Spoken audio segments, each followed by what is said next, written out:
All right, everybody. Are you ready to review the tapes? Time to see what really happened on January 6th. Stop the steal!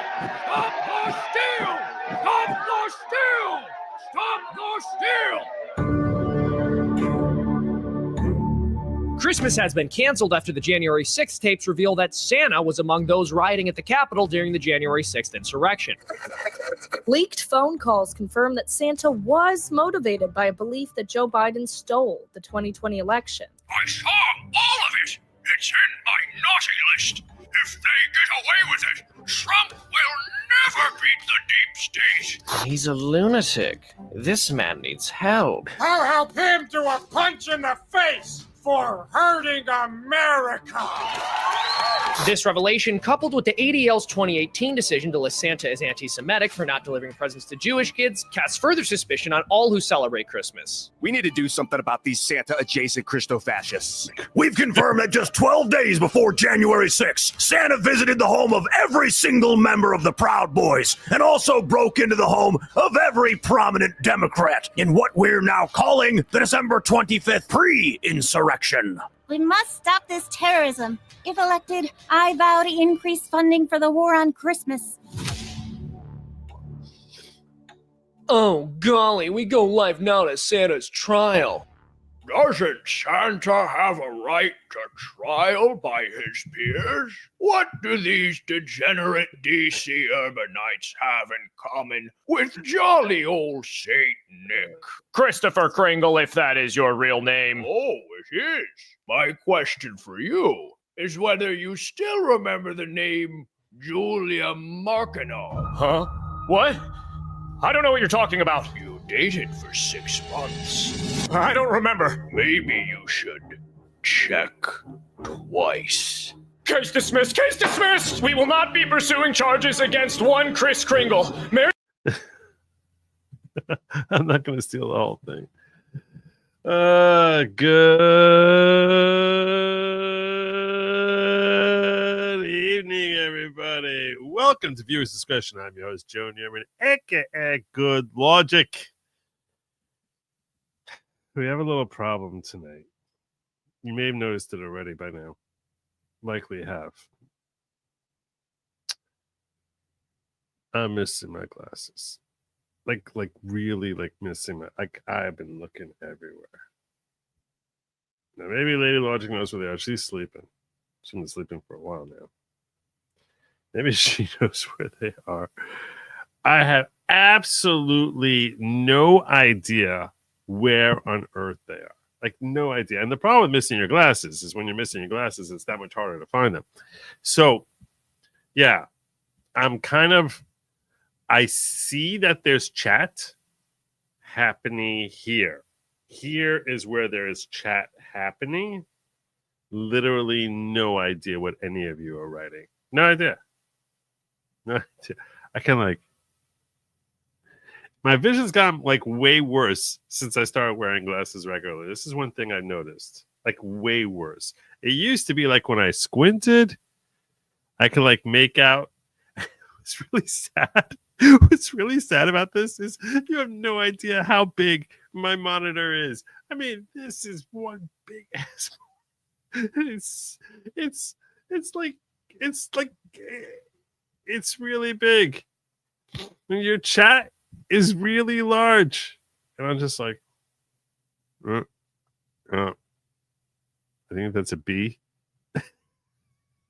This is like I feel like I'm taking an eye test and such a hard fail. Oh my god. I was like, how am I doing a show? I don't even know how I'm gonna read anything. I'm gonna be reading stuff to you, and I'm just gonna be I don't know. So this is gonna be a short show because this is just gonna be just an expedition and embarrassment. It is what it is. I didn't do a show yesterday. I was I don't know. I really don't want to do a show without glasses. But I was like, how the hell do I leave on Locals and notes saying, yeah, I'm canceling my show tonight because I have no glasses. That just sounds so lame. So, yeah. All right. The show must go on. The show must go on. I hope the links say what I think they say. What I think they say. All right, we're gonna do a little test here on like a super chat coming in here.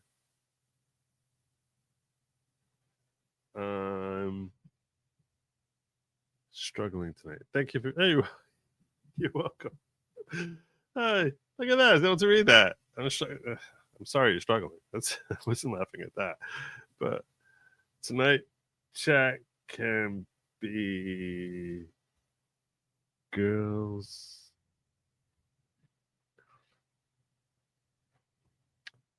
I'm going to assume the answer is no. I have no idea. I don't know what's happening here. I'm assuming the answer is no. You have no idea how big I have to make this stuff to like see anything. Right before I came on here, I was trying to find something amusing to share with you all. One guy who I go to regularly for that is Dilly Memes. He's pretty funny. It's Brendan Dilly. And he wrote out like this thing, which I was like, yeah, I really agree with this. So I want to share it with you, even though it's not really on tap for tonight. It's not really on tap. I have to make it much bigger. I'm not going to be able to see this thing. Oh, God, this is so bad. This is such a disaster. You see me like... That's going to be me all night tonight. All right. So I won't even realize I'm doing it. All right. I want to take a moment to explain a dynamic that most never-Trumpers and Democrats, as well as many Republican Congress members, still don't understand. For decades, MAGA voters have felt totally unrepresented by Congress. Over the course of several elections, we voted countless different representatives in whom we hoped would go to D.C. and change that feeling, and none of them could do it. Thus, the historically low approval rating. Arguably true. In 2016, we sent a man to D.C. who had made promises, and he did a funny thing when he got there. He kept them.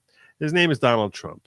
Then in 2021, that same Congress we had given our money, votes, and trust to went forward and certified a fraudulent election against the only person who actually kept his promise. Over the course of the next 4 years, President Trump would find his home raided, his loyal staff and supporters locked up, investigated, and indicted. He himself was also indicted numerous times, and eventually he was also shot for his loyalty to the American people. Despite all the above, President Trump persevered and won back the White House. We don't want a monarchy. We don't have blind loyalty. President Trump has earned the loyalty he receives through sacrifice and his loyalty to us. Thus, when President Trump asked Congress to vote on a bill and to trust his discernment on that bill, we expect them to do so. Virtue signaling about your problems with that bill means jack crap to MAGA, especially when you voted those same types of bills countless times under Joe Biden. President Trump's agenda is what we voted for in 2024, not the agenda of any particular Congress member. When you say, quote, I have an obligation to my constituents to vote a particular way, that's also BS crap, cop-out. You don't have constituents. You have Trump supporters who only voted for you because President Trump endorsed you, and we wanted to give him the support he needs during the next term. If you don't believe me about this dynamic, go look at Congress's approval rating. We still don't trust you. And we never will trust you until you start falling in line and supporting President Trump, not with words, but with your votes. If you vote against President Trump's request again, MAGA will vote you out on your ass during the next primary season. FAFO. And I think that there's something to be said for this. I was very critical of the whole raising the debt ceiling.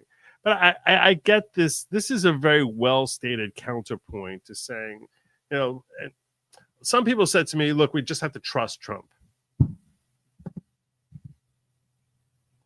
Okay, I get it. This is a very well-stated point to that. I mean, seriously, who in Congress are we actually can we actually trust? We know he's one person we can trust. Is he going to get it right every time? Obviously not. But the reality is the overwhelming majority of the people in Congress suck. Their perspectives on what a healthy America would look like is stupid. And that goes for Republicans as well as Democrats. So to the extent that you're saying you want to give him latitude, even though financially and intuitively, like I struggle with it, because I don't like having a raised debt ceiling when we're trying to cut everything down.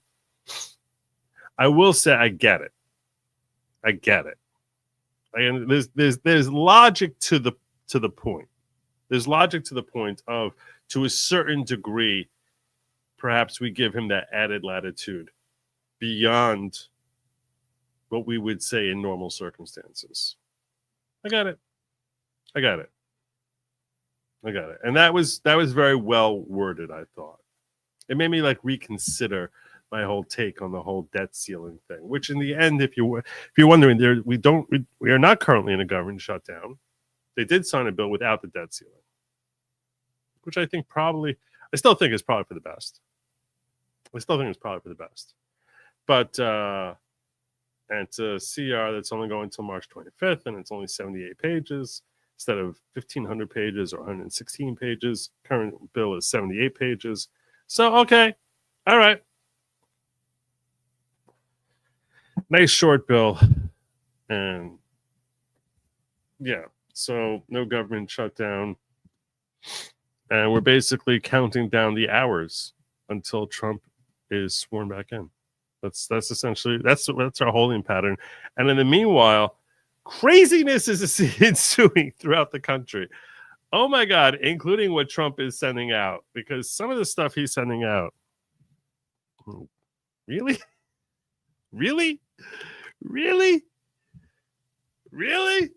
he can't be. He's not serious. He's joking. He's got to be joking with this. See the Lions stumble bum play fun team. My son and daughter-in-law drove to Chicago for the game, but they didn't bring me back pickled tongue from Romanian. I don't know anything about pickled tongue in Romania. But yes, your Lions are phenomenal. They're really, really exceptional. Not at all. Should not at all be scared by what happened last week. Everything's fine. Water's fine. Everything's fine. Don't be at all scared that your defense is tattered. No, everything's fine.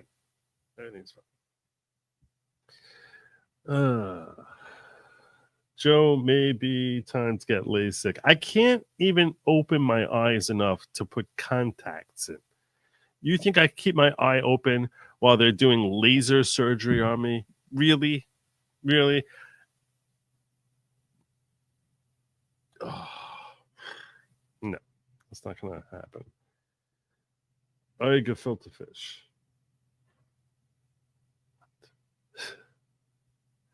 What? Veto, let's drink. I don't know what the hell's happening here. Leviticus Vayikra 19:14. Now I gotta check this out. Leviticus 19:14.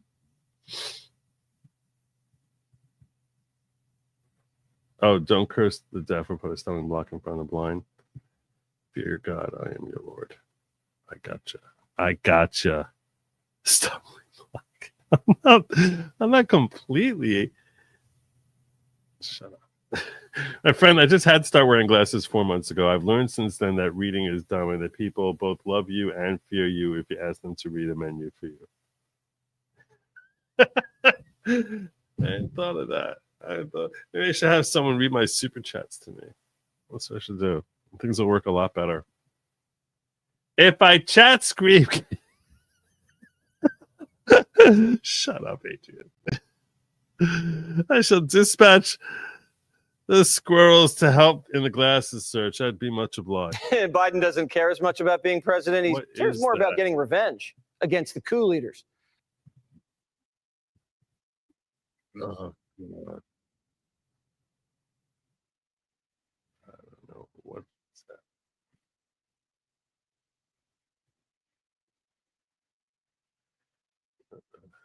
All right. Back up. Okay.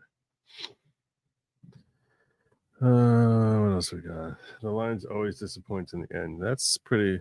You can rely on that, death and taxes. So, okay, first we send you to South Korea for eye enlarging, then LASIK. You're welcome for.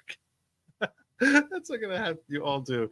Like every one of you type in all caps. If you can find a way to enlarge your font, that would be awesome too. That would be great too. That'd be much obliged. Thank you. Let me see if I can check out any Rumble rants. Let me see if I see that. I don't know if I can see. Oh no, the Rumble people don't want me to see them. They're like busy. They're like in hiding from me. While you're there, though, if you can just hit the little thumbs up so that like the 200 you, like, you know, like at least 1 out of 10 of you could hit thumbs up. Just 1 out of 10.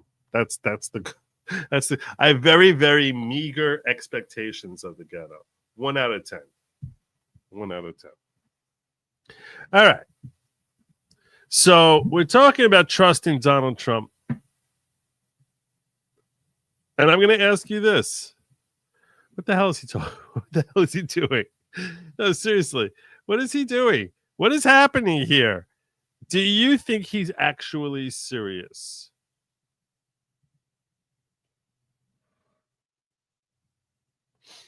Trump said that he wants control of the Panama Canal.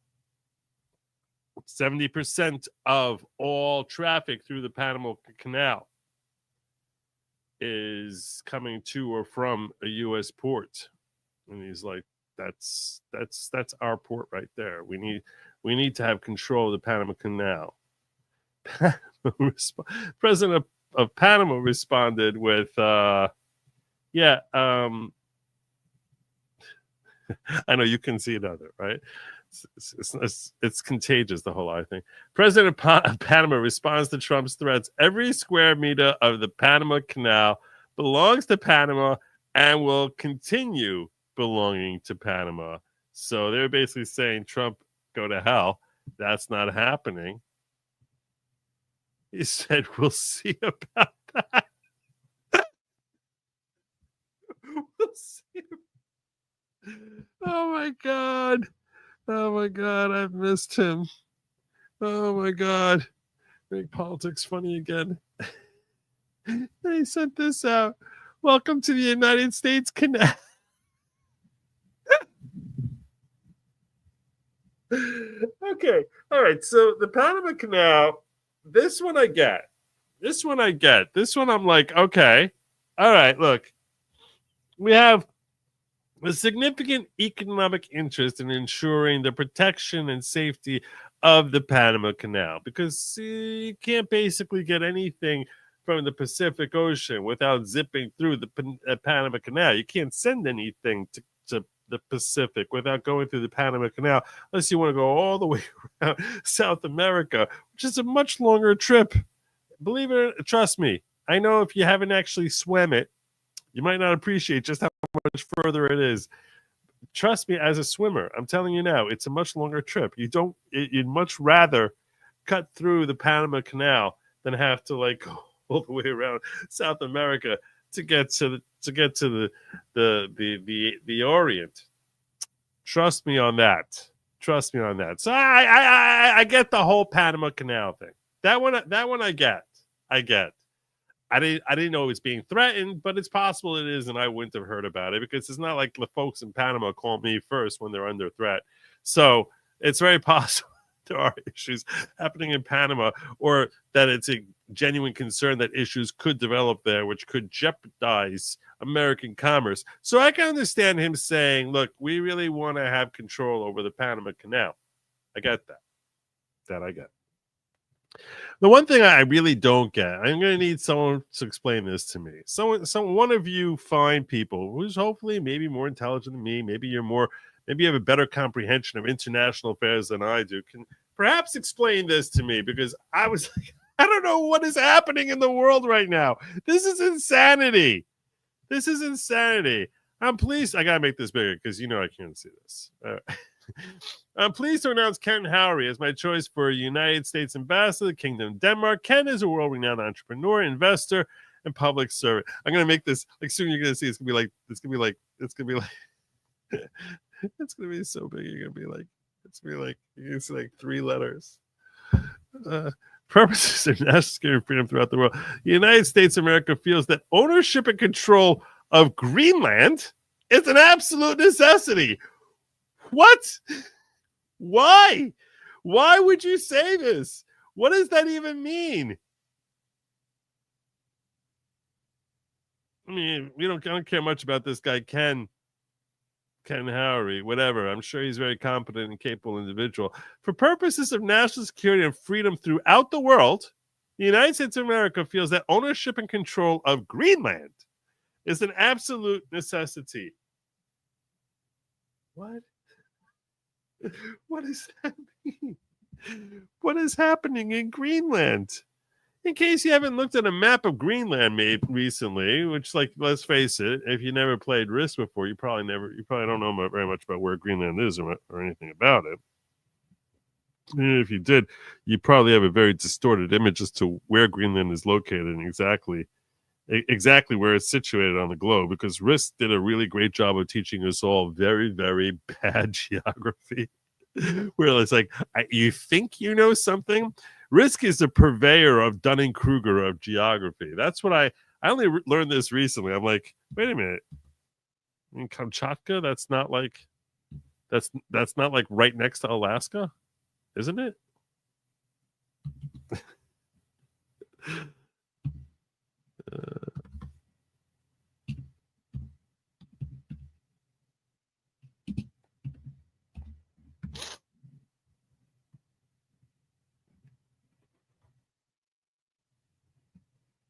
All right.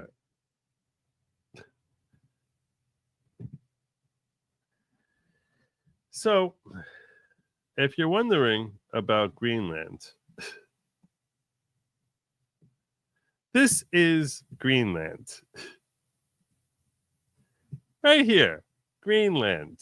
Really, really close to, much closer to the Arctic Circle than it is to, like, I don't know, Maine.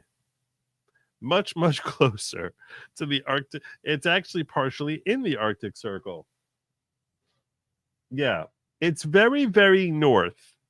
Very, very cold. It's miles and miles of ice. Maybe if you have, like, climate control concerns, maybe if you're trying to sell ice to Eskimos. I don't understand the whole geographic stake in Greenland more than, like, let's say the Arctic Circle. I'm a little confused by this. Maybe some of you can walk me through this. When I saw this, I was like, he's totally trolling, right? I mean, he's got to be trolling. Nobody lives apparently in the interior of Greenland. From what I understand, there's like roughly 10,000, maybe few. I think certainly fewer than, what's the population? Now I got to check this out. Population in Greenland. I don't know, I'd be shocked if it's 100,000 population. That landmass you're looking at there is roughly like 2/3 the size of Canada. 56,000 people. Look at that math. Look at that guesstimate of mine. That was a very good guesstimate. 56,000 people. You know why there's 56,000 people living there? Because it's freaking Greenland. It's really, really, really cold. All the time. All the time.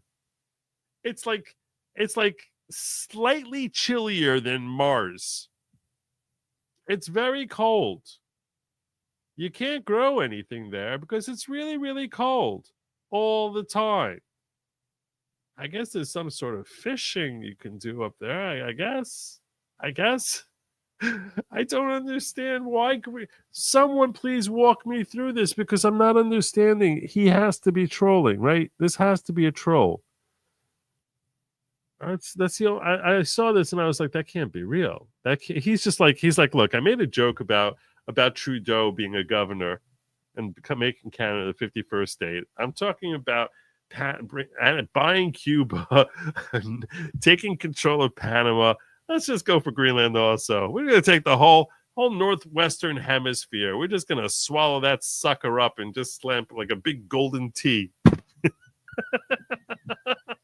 I don't understand what's happening here. It's freaking Greenland. I don't get it. I don't. I'm sure some of you are giving answers and I can't read them because you're typing way too small. Stop typing so small. Damn it. I see words, letters. I don't even see words. I see sort of like little mass of like letters. Stop typing so small. Damn it. Oh, Lord. Let's see, which one am I up to? No, I didn't check my pocket for my glasses. I also didn't check on top of my forehead in case, like, maybe I tilted it up. Like, of course I check my pockets. What do you think? Where else would I look? What do you think I'm looking? I'm looking in my car. What do you think I'm doing? Oh, I go to the synagogue and check out over there. Oh, God. First place I checked. First thing I did. After I saw it wasn't on my desk here, which is where I normally leave it. I normally leave it here because I can't walk around wearing all the time. Because if I'm using a phone or like whatever, or my tablet, if it's too close, my glasses are like. So I have to take them off for that. I gotta take them off for that.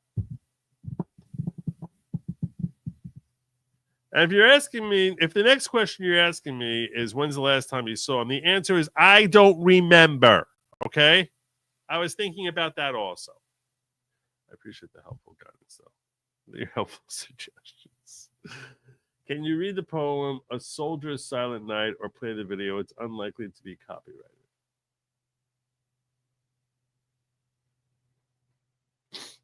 Now, I saw before you were saying like you were feeling down, right? Struggling tonight. Thank you for being here. Is this going to depress me? Is this going to, just tell me now, is it going to depress me? Because from the title, my gut says, I'm looking now. You tell me, is this going to depress me? Let me make you really big, Anthony. What's your thing? If it's not going to depress me, I'll read it.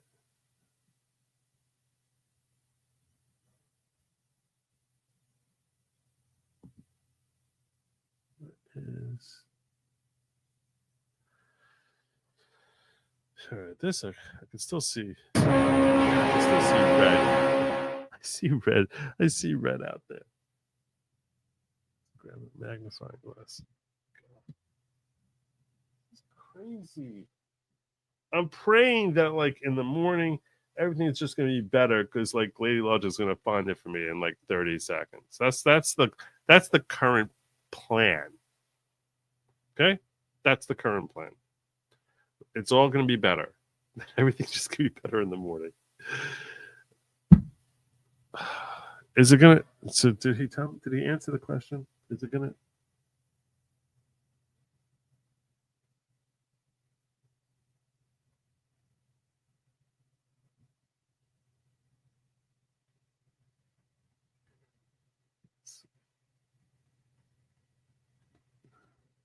Just grab a magnifying glass.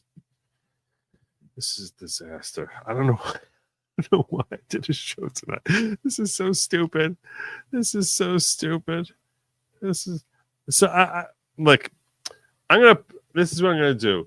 I'm not gonna read it now. This sounds like the most depressing. This sounds like it's gonna have like burning children and heartache and missing limbs and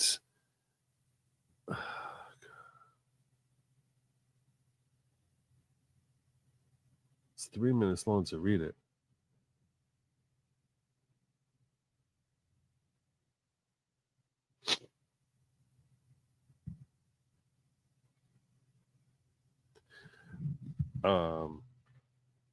Do you guys know what it is? Why am I asking you? I can't see your answer. This is where I really need a producer. Right. Tonight I really need a producer because I'm just very disoriented. All right. What else do we have going on here? We'll come back to it. I see that there's like a 3 minute, 40-second thing of someone doing a reading of it. Audie Murphy, American Legend. Is that a song? What's happening? FYI, there are 5,000 thumbs. You just don't see them. Wait, you can't. It's really not funny. It's not funny. What is this? Lady Lawgic, hand you the bottle and a proper size shot glass, and let's talk more drinks served in a single small glass. God.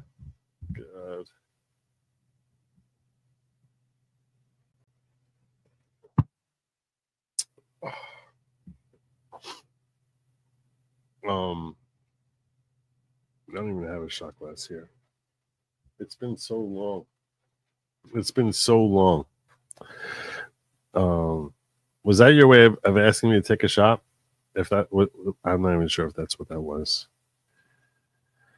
Greenland shares a continental shelf with Russia, and that continental shelf is full of oil. U.S. will be called upon to defend it, so we should own it. Okay. All right. So this is like, at least I'm hearing the logic. This is easily, far and away, the most logical explanation I've heard yet. For not being just totally like him screwing around. It was my first thought that he's screwing around and just trolling, just to see how people react. Was that like a far-fetched perspective? I don't think so. So you say, all right, now I got to ask Grok if there's oil. Is there oil in Greenland? If you're telling me it's strategic, like it's a fear that Russia's going to come marching across Greenland, I have a hard time really buying that. Because they could also march across Alaska. It's a much easier trip for them. It's a much easier trip.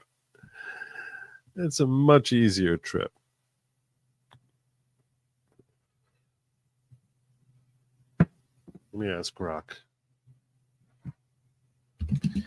I have a feeling if there was oil in Greenland, there would have been a lot more people than 56,000 living there. I don't know.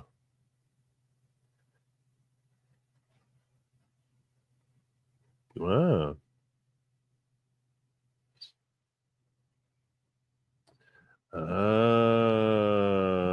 Look at this.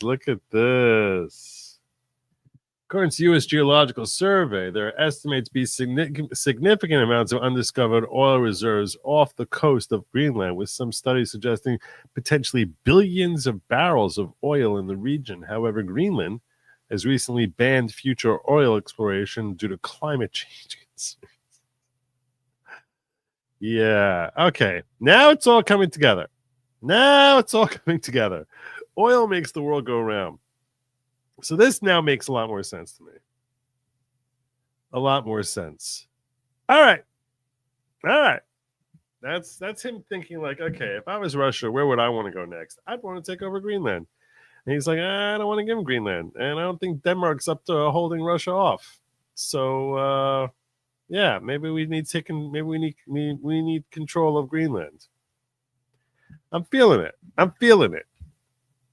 Also gives him like a leverage talking point with Putin.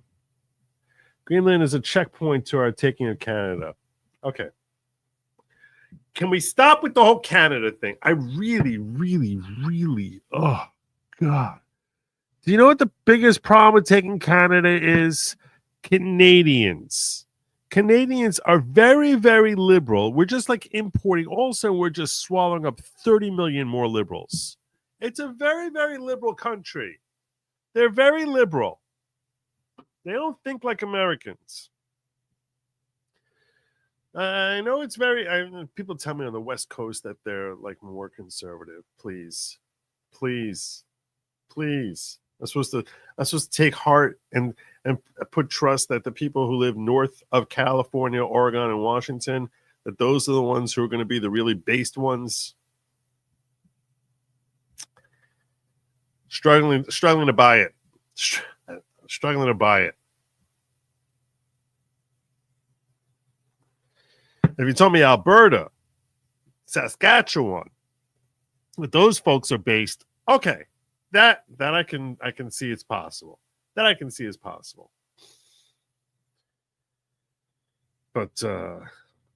yeah, British Columbia, no, I don't buy it. I don't think they're any more based than they are in Ontario and Newfoundland.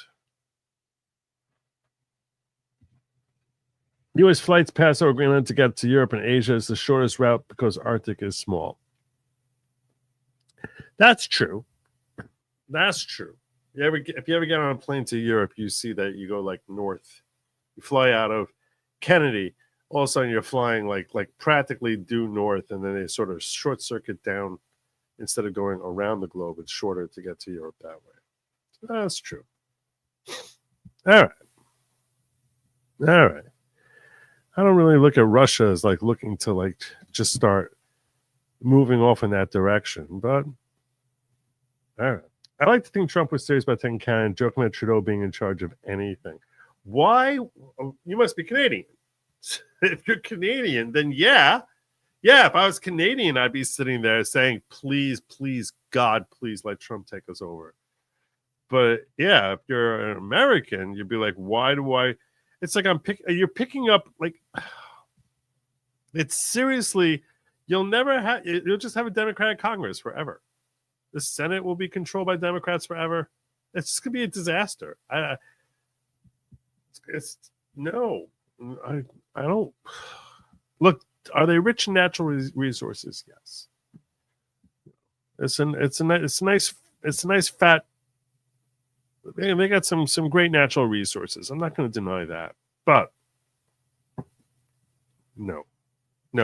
Everyone's like, this is the thing I don't understand. MAGA folk. This is what I don't understand. You're so anti-globalism. But you're like sitting here saying like, let's make all these different parts of the world part of America. We still haven't fixed America. You want to start bringing in other places that got their own problems. It's the grass. I think this is a grass is greener on the other side type of thing. They were not recognizing all the problems Canada itself has. And we're just sort of like, oh yeah. We'll just pick up the Canadians, eh? No. I'm fine with us being where we are. I really am. I'm fine with it. I'll tell you right now, I'd be fine with us shaving off certain parts already that we already have. That seems difficult to remove. Yeah.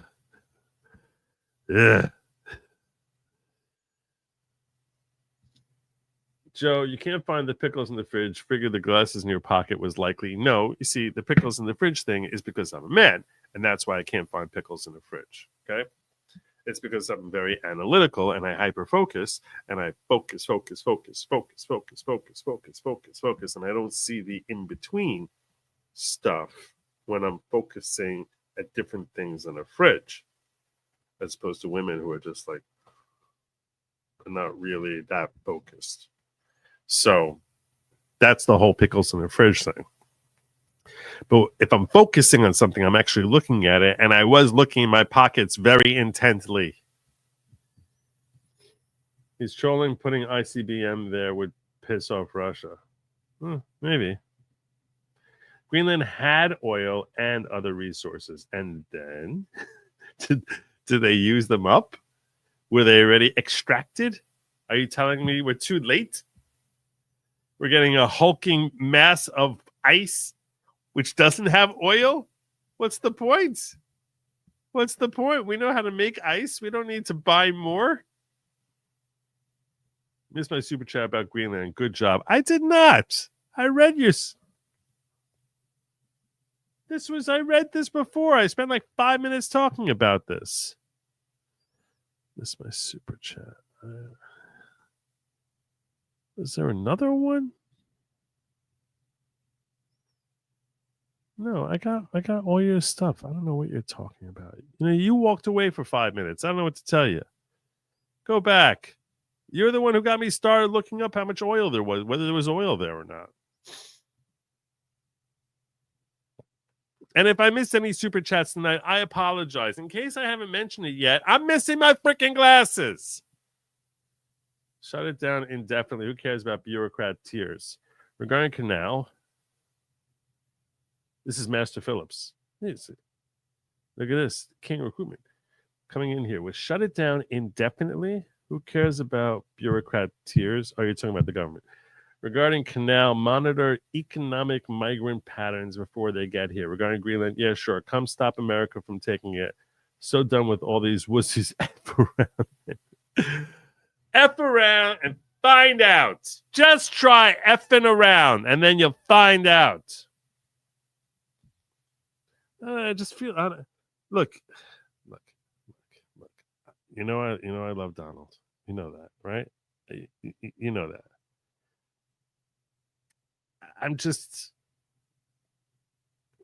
thinking, like, this is not the direction. It's not like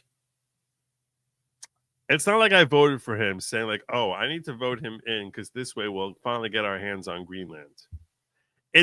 You have to at least admit, this is like really left field, right? I mean, at least admit that. At least admit that you didn't vote for him hoping, oh, we'll finally get the Panama Canal. None of you were thinking that. It doesn't mean it's a bad idea.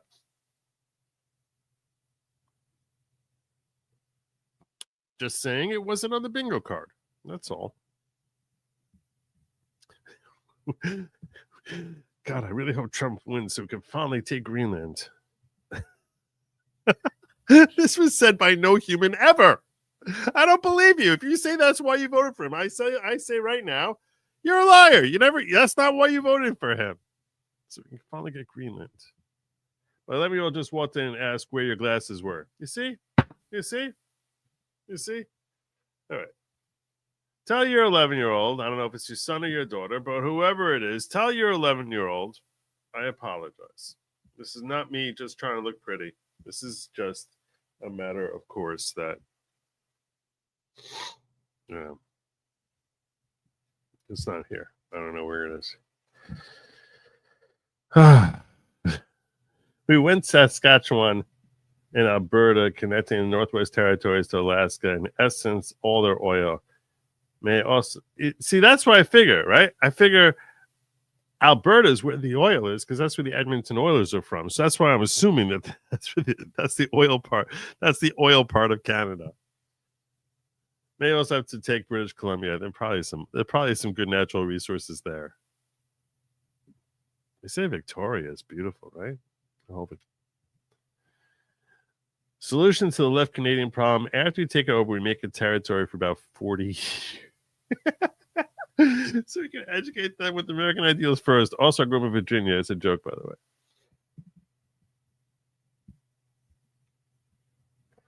If you're telling me we can just make them a territory, that's fine. Are they going to still keep their stupid socialized medicine? Because their socialized medicine is a disaster. So, and if we have to fund that, oh my God, hell no. But if they're going to keep their own stupid socialized medicine and we don't have to take care of that, they can pay, and they're going to pay for that on their own and have no power in our Congress. All right, then now we can start talking. You want to turn them into another Puerto Rico? Okay, all right. Where they're like, it's like, I think they're part of America. I don't know. They're definitely not a state. I can accept that a little more. I can swallow that a lot more quickly. It's not the grass is greener. It's the U.S. should have dominance in trade agreements.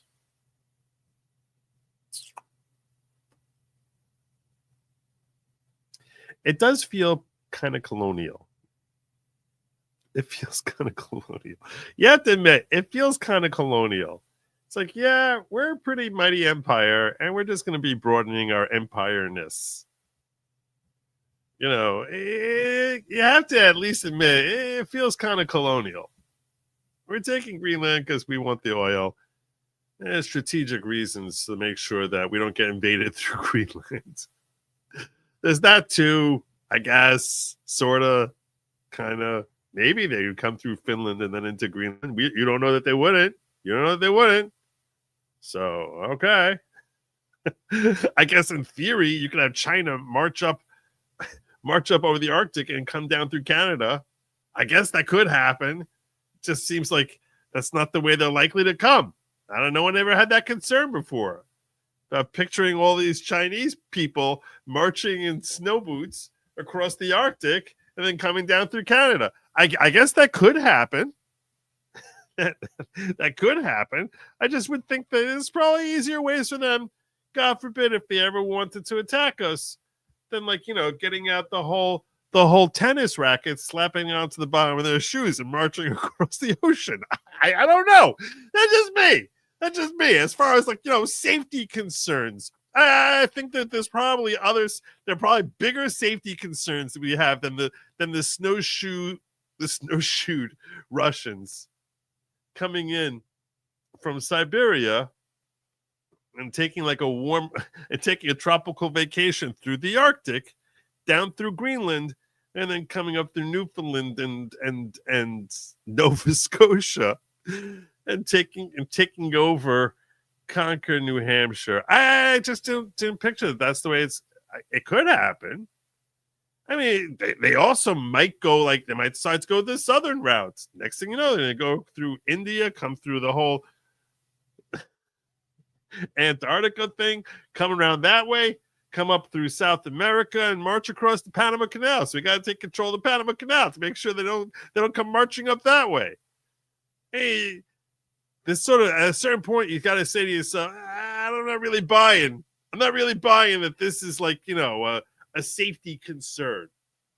I'm not the strategic expert. I have zero military experience. My gut says that's just not, it's not like top 3 concerns that we likely. I think that them literally attacking from us from space is a bigger concern than coming up through Greenland. Like a much bigger concern. I'm just picturing them with, like, you know, the whole furry leggings marching across with muskets that don't fire in cold weather, just marching up through Greenland. I just don't. I don't buy it. I'm just not. I don't know. I could be wrong. I'm not. Like I said, I'm not a military expert. What do I know? What do I know? I'm just picturing. All of a sudden, they're going to make alliances with the Inuit, and then we're screwed. My God, China ever makes alliances with the Inuit, Lord help us then.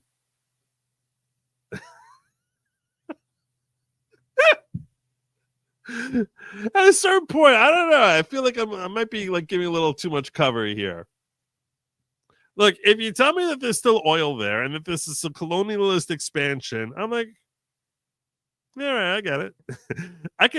The capitalist in me is like, okay, I got it. If you tell me it's for security, for defense, I say, there's probably some satellites overhead that are far more threatening to America than a bunch of Eskimos getting together with the Russians and the Chinese to march through Greenland.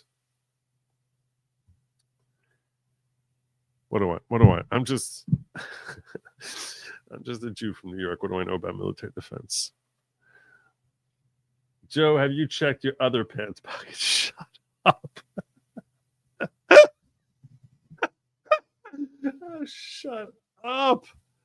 I checked my suit pants. I checked my suit jacket.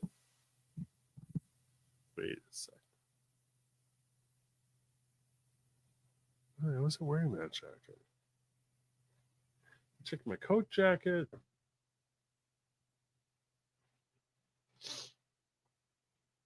No. There was a big cleanup here today, okay? There was a big cleanup.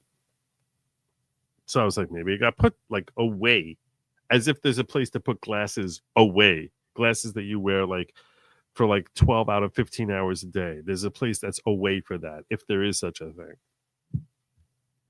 I don't know.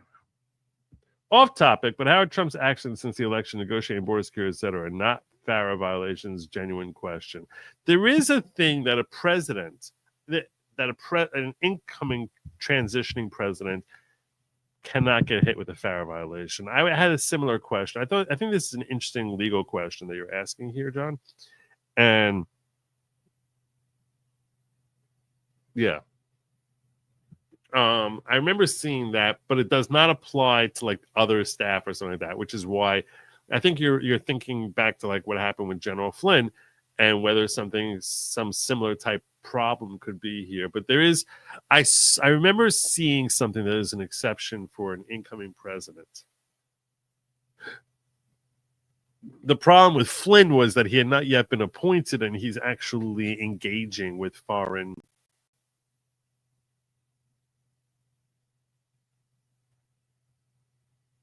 with foreign dignitaries. So that was the problem that he had, if that's what you were thinking of.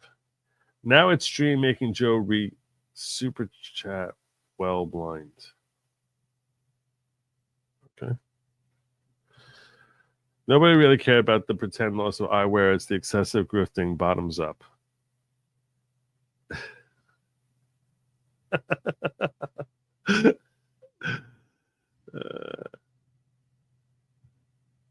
Get PRK and ditch the glasses, Joe. I have no idea what PRK is. What is PRK? Christmas 2008. I landed in Iraq. As we got off the plane, the sergeant at airfield said, "Merry Christmas. Welcome to Iraq. Grab your gear, line up over there, and await further instructions." Okay. He's not going to let me go on this. I'm going to do it. We're going to do it. Okay? I'm just going to do it. If I get hit with this,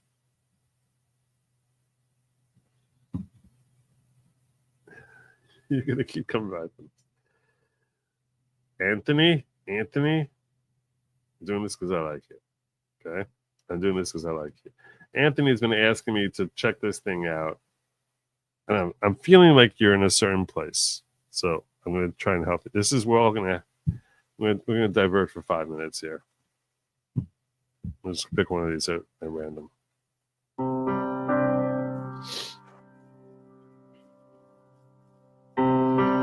If this kills my mood, Anthony, I'm not going to be happy. Night before Christmas, he lived all alone in a one-bedroom house made of plaster and stone. I had come down the chimney with presents to give, and to see just who in this dwelling did live. I looked all around, a strange sight to see. No tinsel, no presents, not even a tree. No stockings on the mantel, just boots filled with sand. On the wall hung pictures of far distant lands.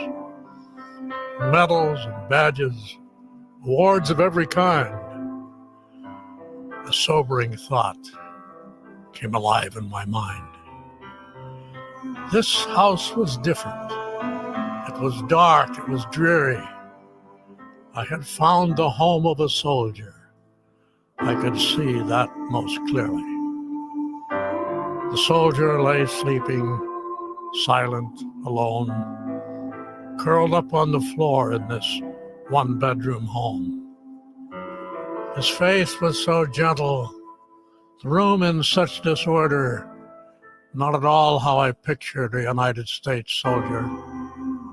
Was this the hero of whom I'd just read, curled up on a poncho, the floor for a bed?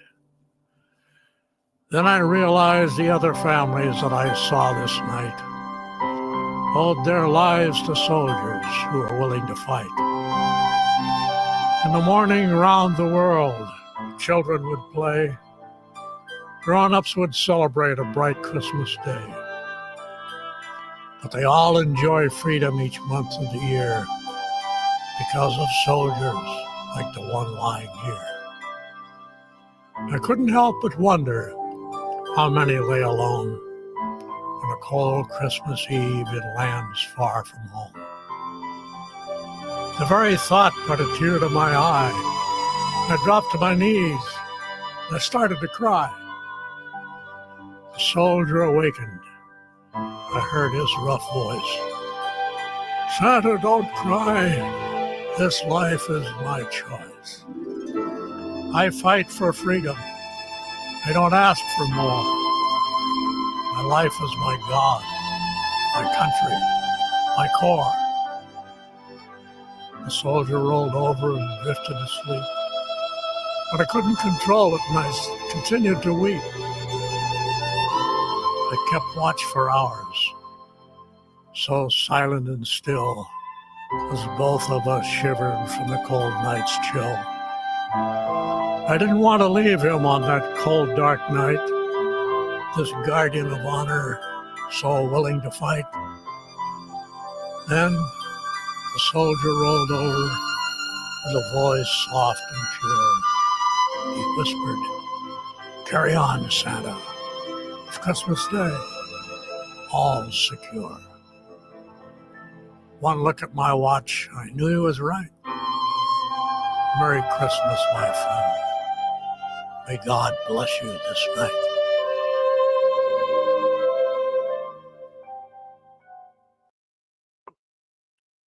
Well, powerful stuff. Powerful stuff.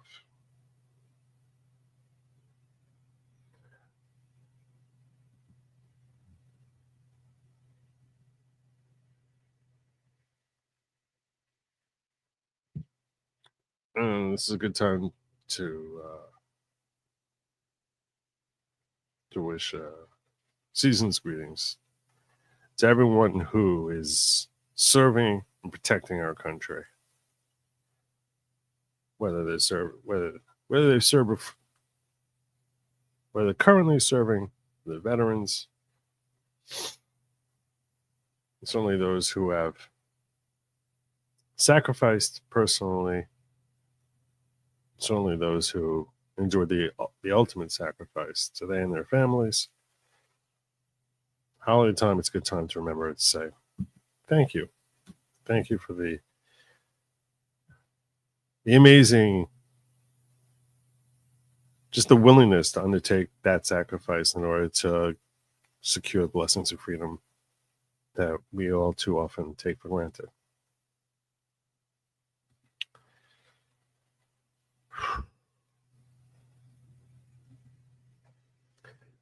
You want to make Greenland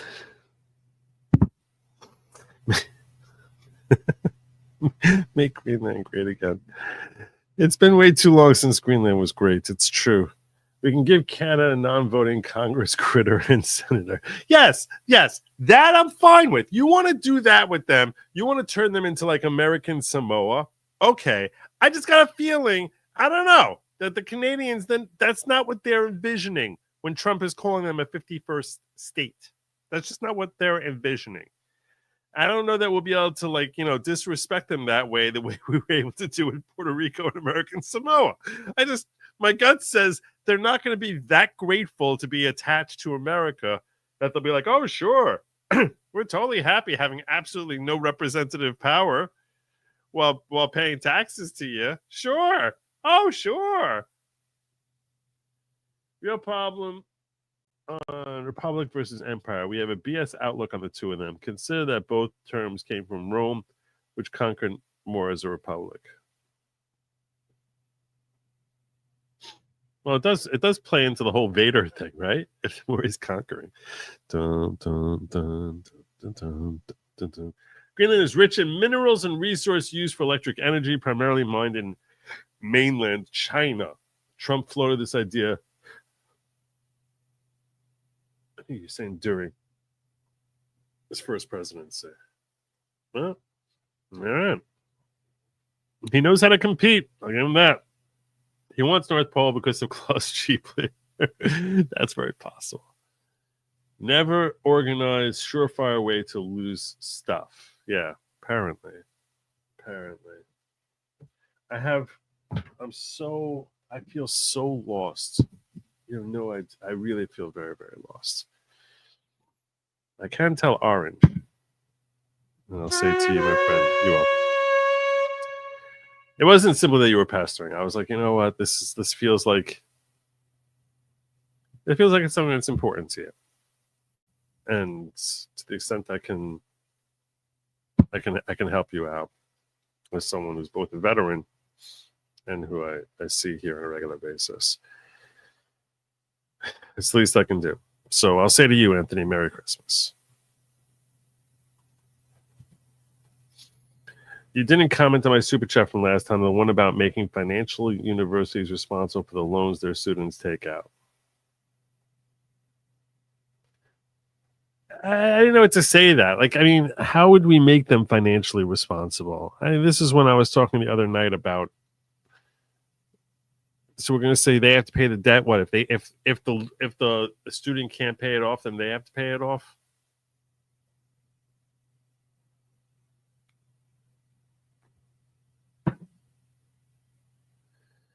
And they're certainly going to be very much more restrictive in who they bring into their universities.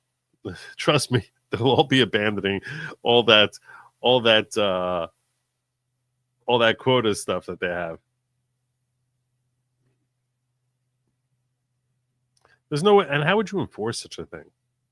Who would be the agent? So I wouldn't want our government to step in and say that they're going to start interceding in that sort of way. That's why the suggestion I gave last week, near the end of the week, I think it was on Thursday, I was talking about how to fix the education system. What I suggested was that we basically cap them out as to how much they can charge and still qualify as being not-for-profit. And if they charge more for that, for tuition, room, or board, in that case, now they're operating on a for-profit basis, and they can no longer qualify as a 501c3. And that every one of them would slash their tuition rates, slash them, because they make a lot more money.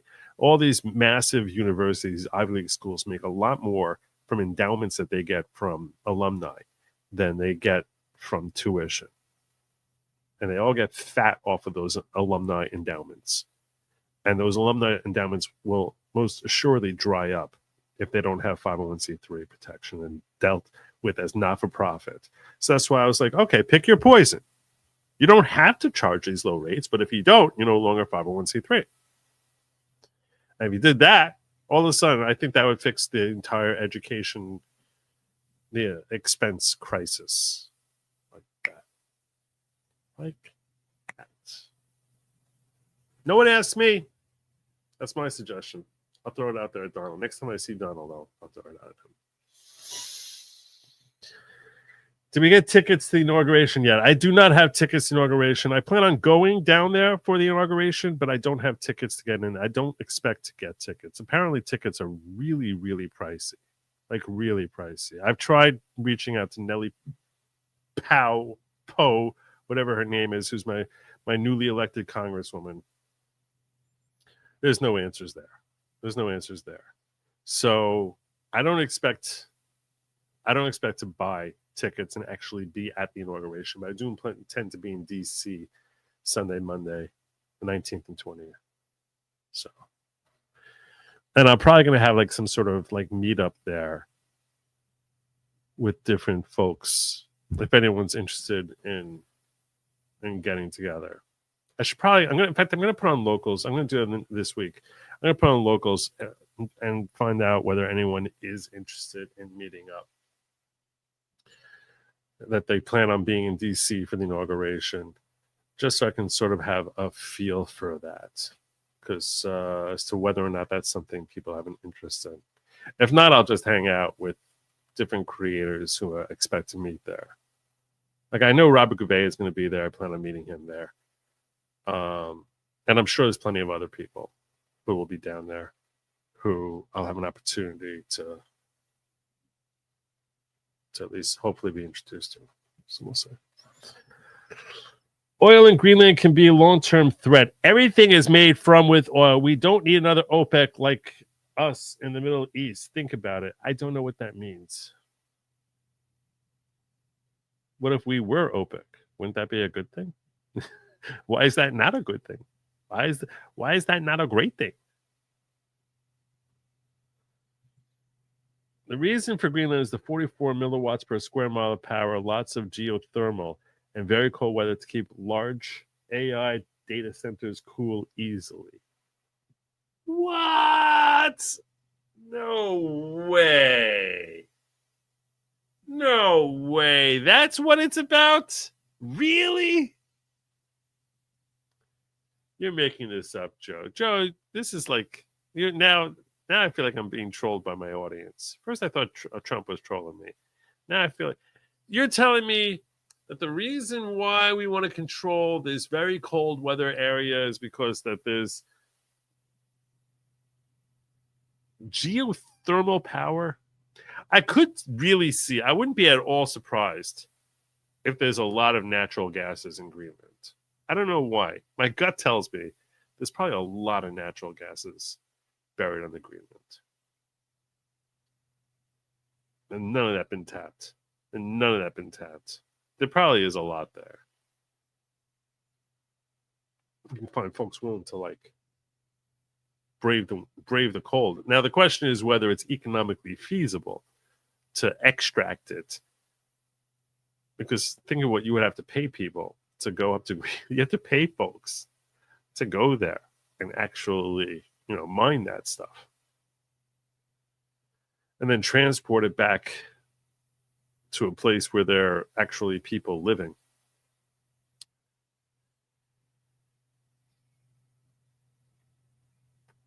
I'm sure someone owns all of it already.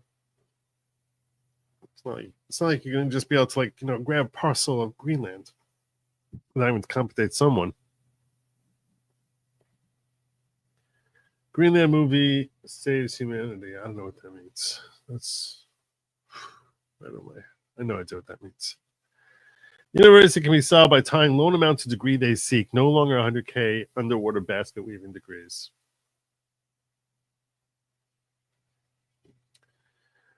Even so, why should lawyers have to pay so much? All of it's crap. Give the universities a loan and let universities charge a percentage of the students' future earnings for X years to recoup the loan profit. And what if that person decides not to work for 10 years and then go to work? So that doesn't really work. Trust me, the 501c3 thing is the best answer. It really is. Did you check the fridge for your... Shut up. Oh, God. My audience is trolling me. No, I did not check the fridge for my glasses. I'm not like Mr. Magoo. I'm not the absent-minded professor that I put my glasses in the fridge. Spent a long time searching the kitchen. Now I'm feeling like I want to double check the kitchen. Kitchen feels like the most likely place that it is. Not going to kid you. It really feels like the most likely place. All right, now I'm going to go check the fridge. Give me 1 second.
Well, that didn't work.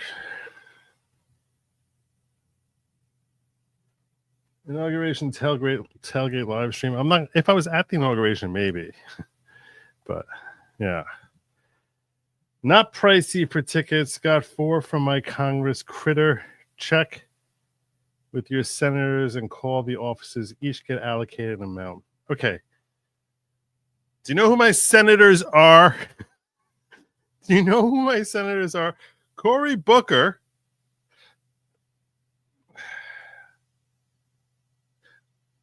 And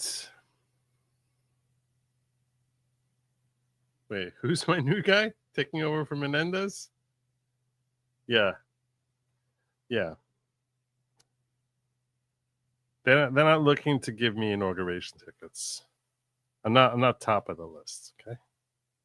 I actually use what little tiny political connections I have. I reached out to someone who I haven't spoken to in 15 years, pretty much.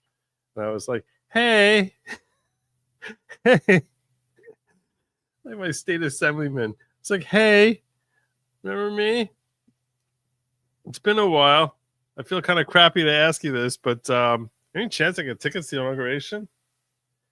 He hasn't responded yet. That was a month ago. So, yeah. I don't think it's happening.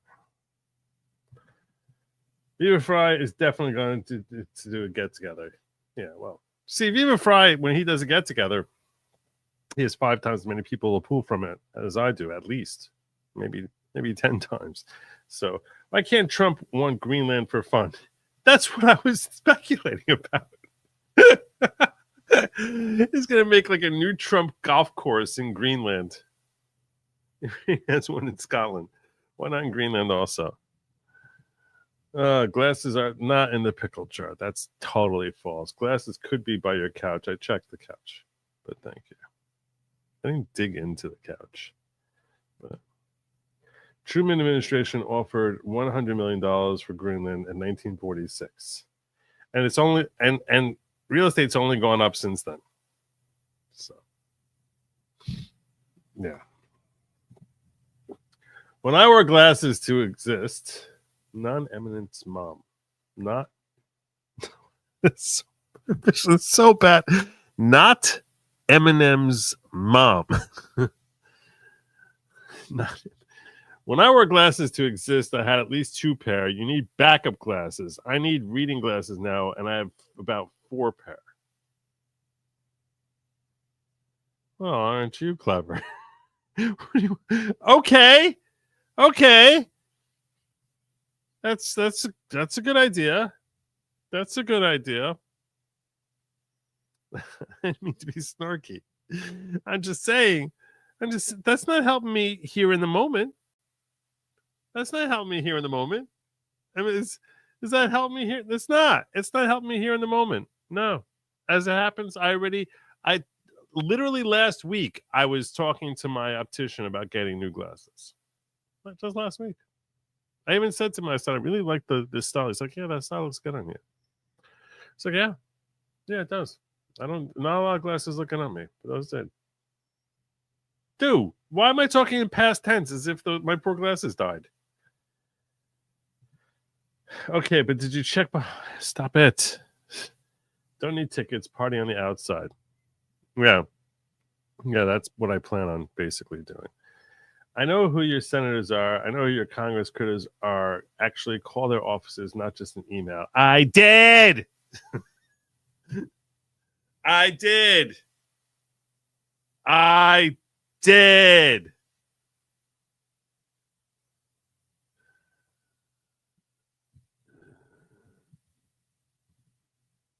Everyone's got such great suggestions for me tonight.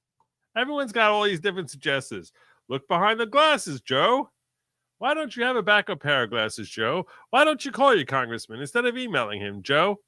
Like everyone, like you're sitting here like I'm just because I'm missing my glasses. Everyone's treating me like I'm like I turned into like a Forrest Gump here or something. Trump has wanted Greenland since his first term as president. That's what Kelly 48 is telling me, and she's probably right because someone else said the same thing. Getting LASIK will not stop you from having to get readers later. Probably true. I don't think I can get LASIK. I don't think I can. I can't keep my eyes open like long enough to like stick contacts in. How the heck am I going to sit through like lasers coming into my eyes? My eyes are very sensitive. So, all right. That's my next topic here. Speaking of really confused individuals. Speaking of really confused individuals. Did you guys see this story? Why am I missing this? That's not it.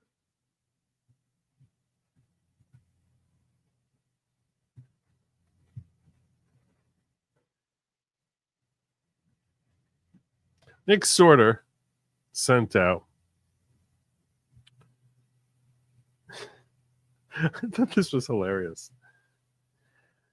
This was yesterday. After being missing for 6 months, 6 months, Representative Kay Granger, Republican of Texas, has been found living in a dementia care home in Texas.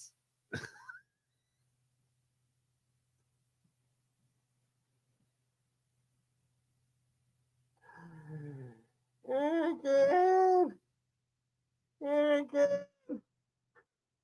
Anyone seen Kay? Anyone seen? I don't know. Where is she? I don't know. What's her staff saying? We haven't seen her. We don't know where she is. She's like the Bertha Jorkins of the House of Representatives. Everyone just assumed that Voldemort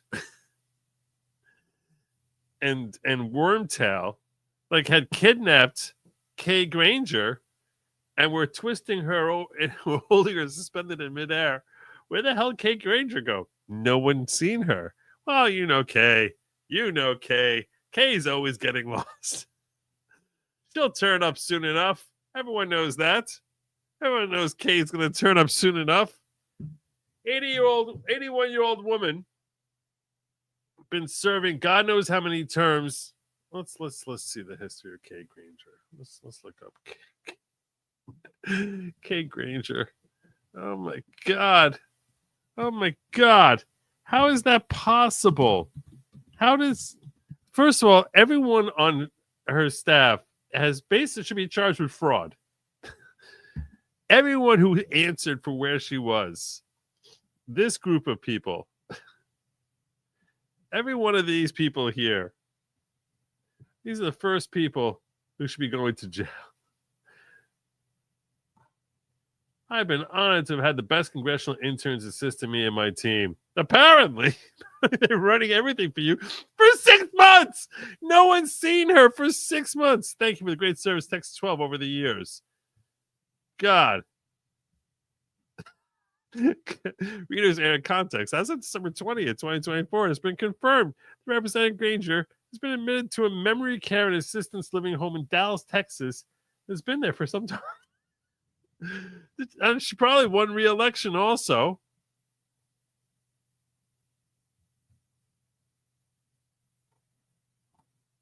It's really unbelievable. It's really unbelievable. These people, whoever's posting for her, this was posted on December 20th.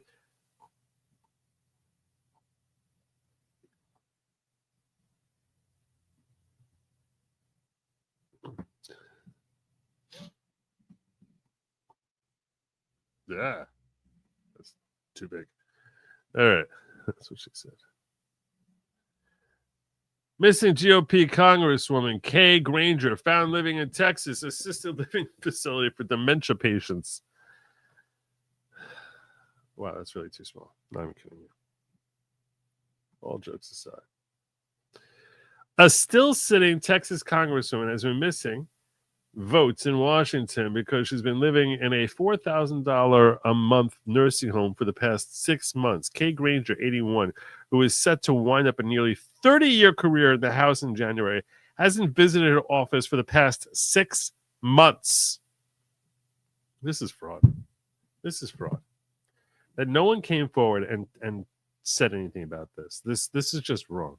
Kay Granger, 81, who was Carlos Torcios, a reporter for a local outlet, started to do some research by contacting offices which never once responded to calls going directly to voicemail. Granger's constituency office was also a complete ghost town upon a visit, with no signs of anyone working there. Eventually, one of Granger's constituents suggested to the Dallas Express the congresswoman was living in an assisted living facility. She was reportedly living at a care home that specializes in memory loss after she'd been found wandering, lost, and confused in her district.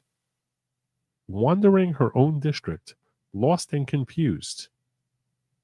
Now, I'm not mocking the elderly. I'm certainly not mocking those with dementia. But this is ridiculous. This doesn't make any sense. And I do hold her accountable, because she should recognize that, hey, if she has dementia, she should give up her seat.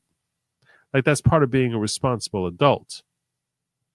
Having dementia doesn't mean, that means you're forgetful. But when you realize that you've been forgetful, you have a duty to your constituents to say they have no representation, and I'm going to give them my seat, because that's what you do, because that's your job. Is your job a joke, or is it not a joke? And if you can't handle the responsibilities of your job, then you're a pretty crappy human being and a terrible leader to be adamant that you're going to maintain that job. So I'll tell you right now, I'm not mocking Kay Granger for her memory loss. I'll mock Kay Granger because she's a crappy human being. And she's not a crappy human being because she lost her memory. She's a crappy human being because she clearly recognized sufficiently that she lost her memory, that she's going to a facility, and she still never abdicated her position in the House. That's what makes you a crappy human being, Kay Granger.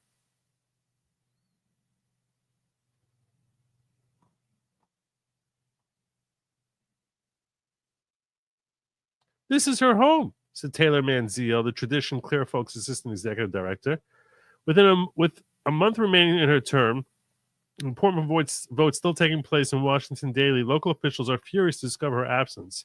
The lack of representation for CD12 is troubling, to say the least, said Tarrant County GOP Chair Beau French.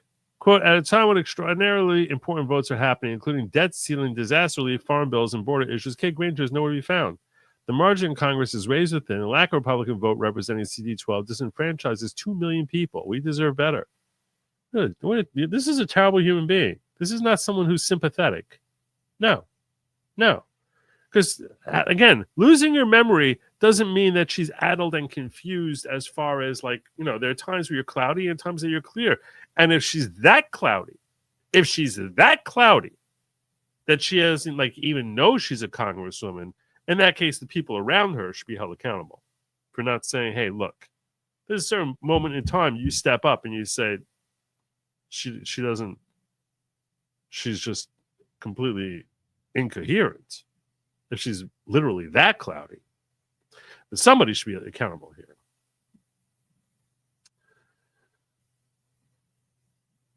The fact that Kay Granger is unable to leave her nursing home to participate in the most important congressional vote of the year suggests that she was already in visible decline when she ran for re-election in 2022, said Rolando Garcia, a Republican committeeman in the district. I don't know if that's true. Sometimes there's a very rapid decline, so I would not jump to that conclusion. That doesn't change the fact that when she's checking into this place, before you check into this place, you check out of the House of Representatives. It's that simple. A sad and humiliating way to end her political career. Sad that nobody cared enough to take away the keys before she reached this moment, and a sad commentary on the congressional gerontocracy. The congresswoman and her staff presumably continue taking their taxpayer-funded salaries, which, by the way, they should be sued for that. The space in which she's been living for the past half year charges over $4,000 per month in rent, according to 360 West.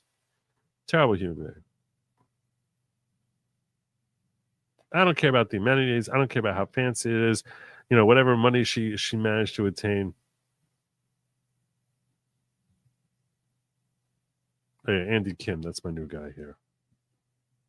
He's a disaster.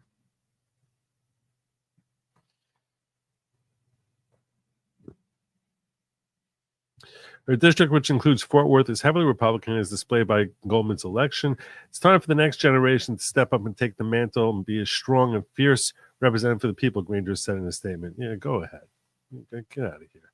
Her decision ends a barrier-breaking career that includes serving as Fort Worth's first female mayor and Texas' first GOP congresswoman. No one cares. You ruined everything. Whatever legacy you think you built with your political career, you destroyed that. You destroyed that by ending it with disgrace. So yeah, go wander off into the sunset, honey. I have no sympathy. I'll lose whatever sympathy I have for her because she was so irresponsible, so derelict with her duty. Utterly derelict. An utter disgrace. We sit here mocking Joe Biden. She's no better. Arguably, she might be worse. Whatever you see of Joe Biden, she's arguably worse.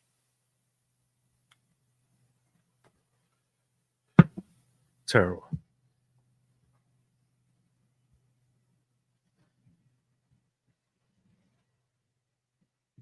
Oh, you know the one thing she did do? I missed this. Granger's district includes Lockheed Martin plant that builds the F-35 fighter jet. And over the years, the key force in securing more military funding, in other words, is classic Rhino. And she was among the Republicans who opposed Representative Jim Jordan's bid to become House Speaker. Disgusting human being. Everything about her is terrible. I suspected as much, but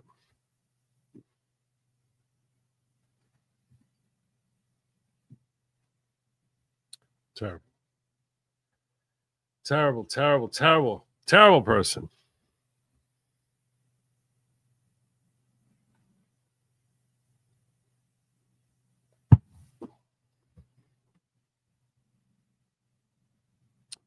It's time for me to try reading some super chats.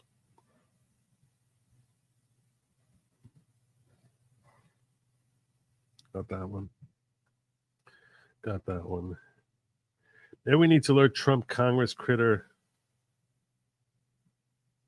not giving out tickets. We know he wants it to be a big event. He's not taking my suggestions. Have you seen the R something is wrong 2024 subreddit? It's funny. No, I'm not like a Redditor. So if you have a link you want to share with me, though, that'd be cool. Joe had a Biden moment with his glass. No, I didn't have I had a Kate Granger moment. Where are my glasses? I don't understand. Where am I? They were just here. If they were like sitting, like, hanging around my neck and I couldn't find them, that would be a Biden moment. They're literally just missing. You lose car keys. You lose glasses. It's a common thing for people to lose. If you want a Family Feud and they had named something people frequently lose, number one would be keys, number two would be glasses. Everyone knows this. So it's not like this is like, oh, that's a senior moment. They can force your eyes to open for LASIK.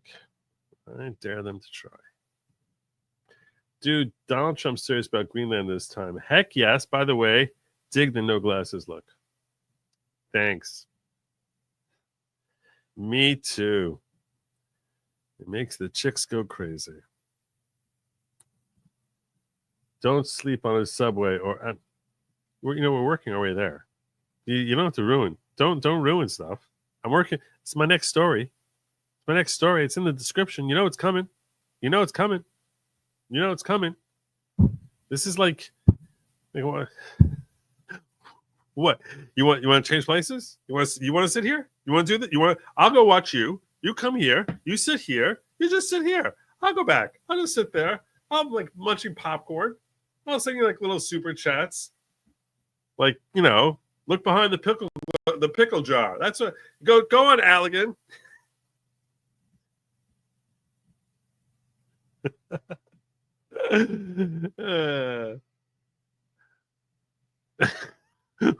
We'll trade places here.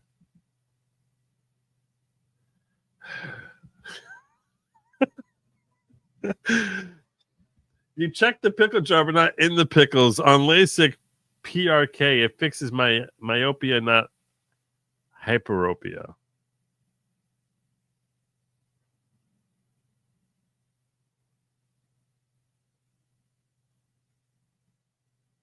Hyperopia. PRK is the best gift my mom gave me, second to life and all. I have no idea I don't even know what this means. What is PRK?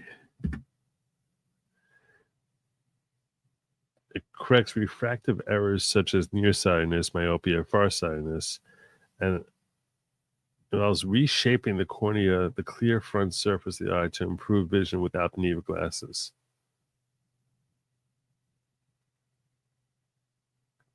This sounds scary.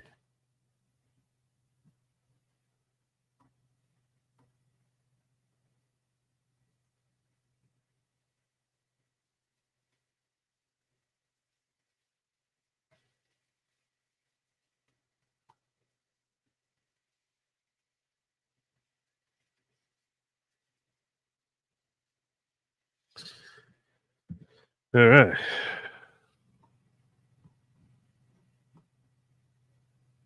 Photorefractive keratectomy.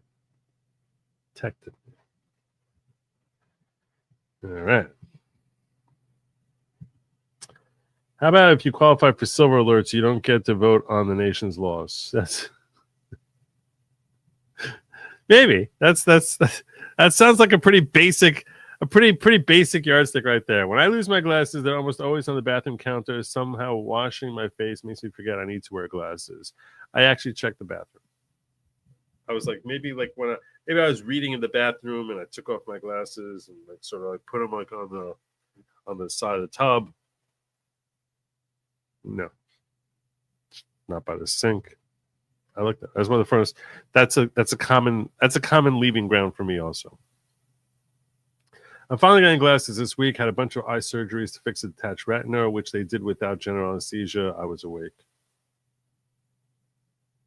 Yeah, eye stuff freaks me out. I don't even like thinking about it.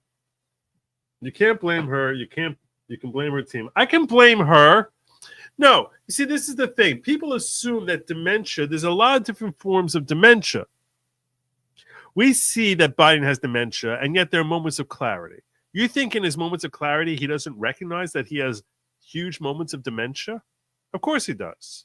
Of course he does.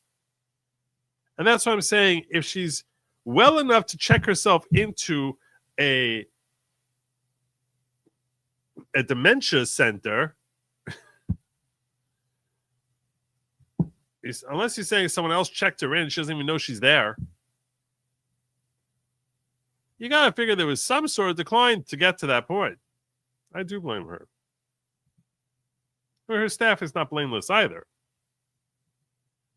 Wait. $4,000 a month in Dallas? My father just moved to a living assistance place just outside Dallas, and they've upped his rent to $10,000 a month, and they do close to nothing. Nothing. I don't know why you're getting rooked. I don't know. Do you find it simple to read because of the phenomenal power of the human mind? Most people do. I see what you did there. If she's that cloudy, she isn't making important decisions about matters she votes for against. I don't like the people telling her how to vote. She's not representing districts. Her staff. Everything about this is disgusting. It's so establishment. Did you reach out to Barnes for tickets? I have not. You think if I did, that would get me somewhere? You think he has spare tickets to give away? Is that what you're trying to say? Because right now, Barnes seems like a far stronger option. I asked Robert Gouveia if he has hands on tickets, and he's like, he said he doesn't expect to get tickets. I was like, if he's not expecting tickets, why should I think so? Forget Greenland. It's covered with ice. Let's grab Iceland. It's green. Oh, yeah, I would much rather take Iceland. Have you tried checking somewhere new? It's less scary than losing your glasses. I did it. What's less scary? Finding the subway in New York? Oh, you're saying eye surgery. My father-in-law has Parkinson's dementia. She's damn well better. And if she was that bad, she would be in memory care, and family staff are to blame. I think they're both to blame. I think there's lots and lots of blame to go around. They're all terrible people. All of them. All of them. And they should be publicly excoriated. Publicly. All of them. Terrible. Terrible. Terrible people, and yet somehow not as terrible as this person right here.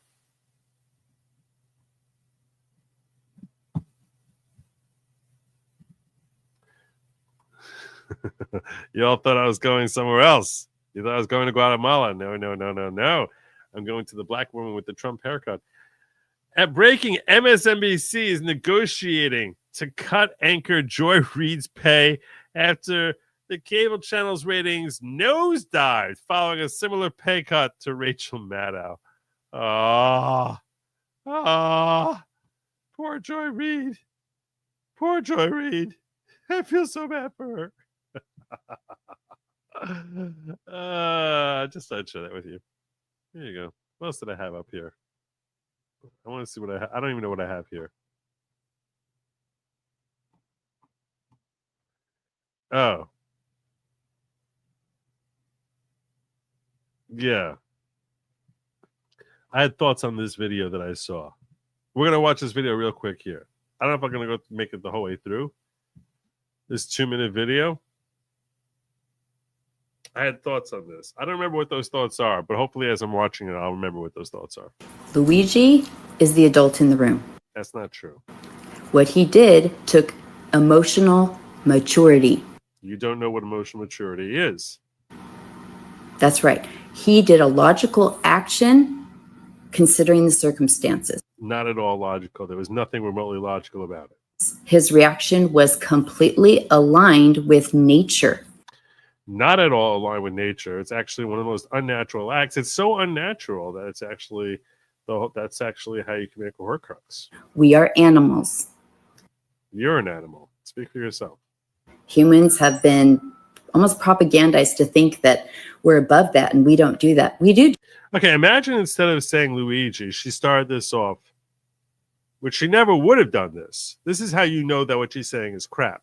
Imagine if Ashley Babbitt had killed a guard in the Capitol, and she was talking about Ashley Babbitt now. You think she'd be saying that? You do that.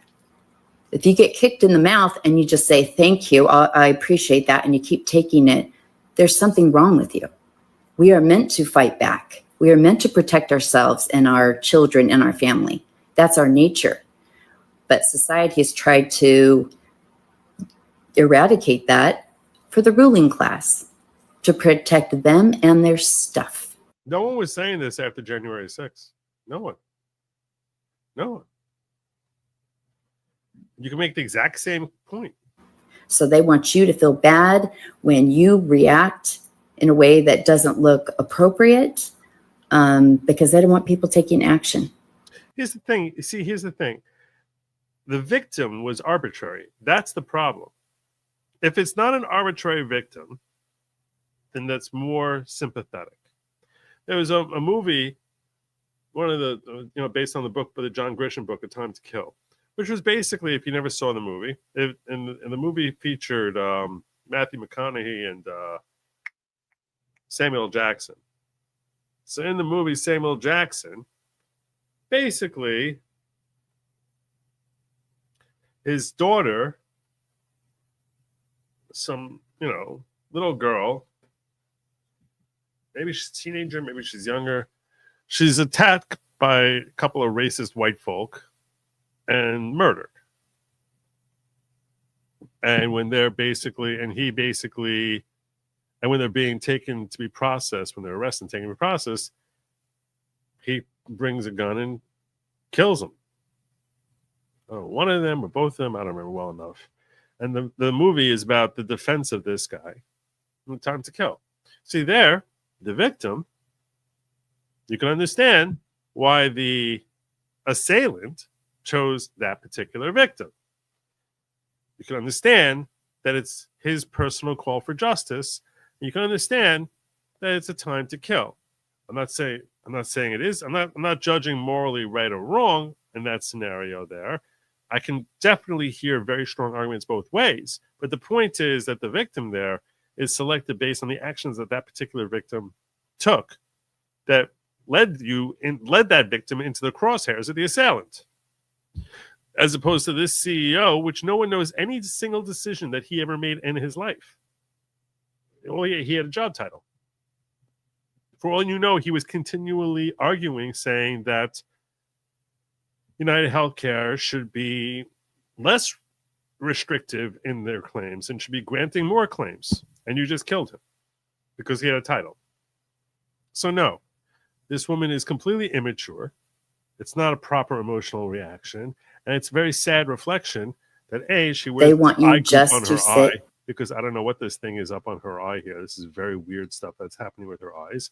And she's also trying to seem like she's so based in reality or based on understanding how humanity works. And no. If someone had said something like this about January 6th, about someone killing a random person in a January 6th fight, I would have said the same thing. I'd say, no, you're wrong. If Ashley Babbitt had killed a guard at the Capitol, I would say the same thing I said when people beat up people at the Capitol. What the hell's wrong with you? All the more so if they took someone's life. So this is not a sane take. This is a very insane take, which is supposed to be sitting here as if no, I'm the smart, I'm the mature one, or I'm the more evolved individual in this analysis. No, you're backward, retarded idiot. There's something wrong with you. You're actually very twisted in the head, and it's reflected in the eye group you have plastered all over your face. Anyway, well, when she was saying this, the first thing I thought of as she was describing this whole scenario, I was like, everything you're saying here, you could say about January 6th. Virtually everything you're saying, and no one ever did. No one ever did. Nor should they have. So that's enough of that. All right. Going from one insane person to another. I know Allegan News wants me to get to this. And if I don't, he's going to start his own channel and start talking about it. Nick Sorter reporting the man who set an innocent woman on fire on the F train going to Coney Island. And I have taken the F train hundreds, if not thousands of times in my life. The man who set an innocent woman on fire on the New York subway system, Sebastian Zapata, is a recent migrant from Guatemala. Oh, how nice. The Biden regime refused to deport him. An innocent woman lost her life as a result in the most horrific way imaginable. She was asleep on a train, and he just decided, I'm going to set fire to her. That's her on fire. Yeah. Yeah. This is the guy. He literally set her on fire. Why? Why not? Why not? Because he's a migrant. Are all migrants like this? No, they're not all like this. Most are not like this. The problem is that if you allow in millions of migrants, some of them will be like this. And you'll never know. And they're just roaming the streets. That's the problem. So are most migrants like this? No, absolutely not. Is it predictable you'll have a percentage of migrants like this? Yeah, pretty predictable. Pretty predictable, because in any large group of people, a certain percentage of them are going to be crazies. And they're going to be crazies that you don't even know that they're crazies because they're just wandering across the border and you know nothing about them. That's kind of the problem with taking in. That's one of the many problems with bringing in millions of migrants. There's plenty of video on X where you can actually see a woman standing there on fire. The weirdest thing about the video is that she's not screaming. She's just standing there on fire. That guy fanning her. And it's like, is he trying to put the flame out or trying to keep the fire going? It's hard to tell. I don't know. This lunatic should be cremated without, literally should be cremated. But I want one of those things where it's like tied down so we could all watch him being cremated. Horrible monster. Terrible human being. So, yeah. So this happened. I cannot show you the video. I'm fairly certain that if I showed you video of this happening, A, it would give you nightmares if you have a soul.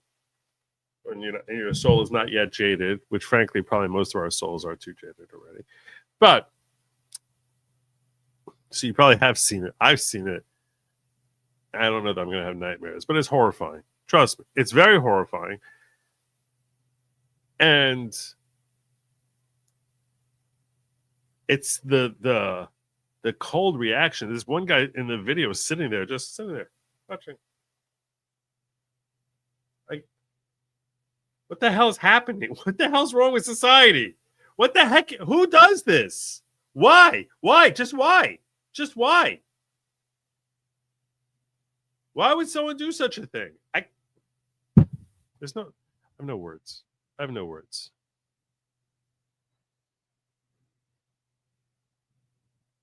So there's that.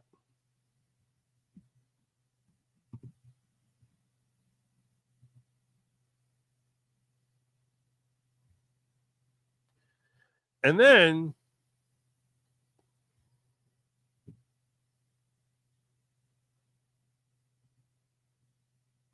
so right away, what does Governor Kathy Hochul, New York Governor Kathy Hochul, do? She decides, let's make a video showing you how amazing New York subway is. I'm on the subway train heading out to Queens Center. I have a lot of, not quite last minute, but I have holiday shopping to do. She hasn't been on the subway probably in her life. Certainly not in the last, 7 years. Hasn't been on a subway. This is clearly a political stunt where she's pretending that she's taking the subway somewhere. One of the ways you know that this is a political stunt is that there's nobody standing around her, because if she was on a subway going into Manhattan, in that case, there would be a lot of people on the train around her if she was going there anytime the stores are open. And it's not like she could be standing there with just one random token standing behind her. So, yeah, this is all obviously a political stunt. This is the most ridiculous thing in the world. I'm sure she has tons of guards around her also. I have a lot of, not quite last minute, but I have holiday shopping to do. You're not going to be doing any actual real holiday shopping. You're just completely doing a very transparent political stunt. Oh, yeah, Kathy Hochul goes shopping just like us in the city. I've got an adorable 2-year-old granddaughter, so it's like. Which, by the way, let's face it, why would someone go into the city anymore to go shopping when you could just, shop online?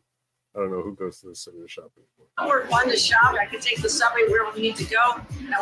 Like if it was 1980, yeah, you still have to, go into the city to shop. But nowadays, most people just shop from the comfort of their home and never have to leave it. All New Yorkers to feel safe, which is why we've added so many more National Guard. Another reason New York is dying, which she's hoping that she can change that, because she's wearing a red coat on the subway, surrounded by police guards, surrounded by the U.S. by U.S. Marines. 250 more people that'll make sure that your ride is as safe as it can be. Yeah, so there's 250 people on 1,200. How many miles is the New York subway system? What is it, like 10,000 miles of subway? 250 people. Everything's safe. Totally safe. I saw this and I was like, I guess she's trying to say it's fiery but mostly peaceful subway system. That's what we have here. We have the fiery but mostly peaceful subway system. Stuff like this makes people racist. This is the greatest picture. She's taking selfies. So there's stills of her selfies, and someone did this. That's amazing. That's the video of the woman standing there while she's on fire. So someone took a still frame of that.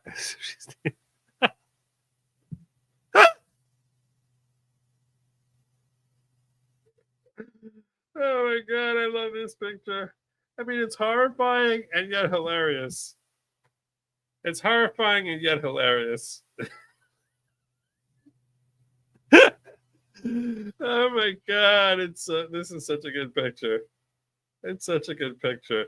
it works on so many different levels because it almost displays her callous disregard for the actual suffering of New Yorkers. I love how it captures her callous disregard and how she's laughing at the actual suffering of New Yorkers while claiming like she's very concerned, like she's, part of the people. This elitist who's like one of the people, while the people are literally burning. That's what makes everything about this picture perfect.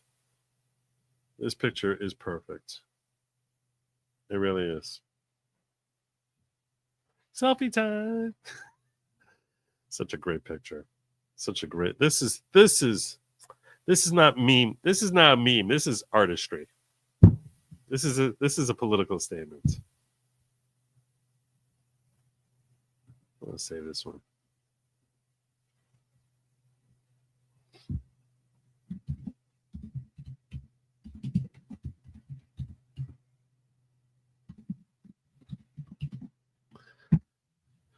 Okay.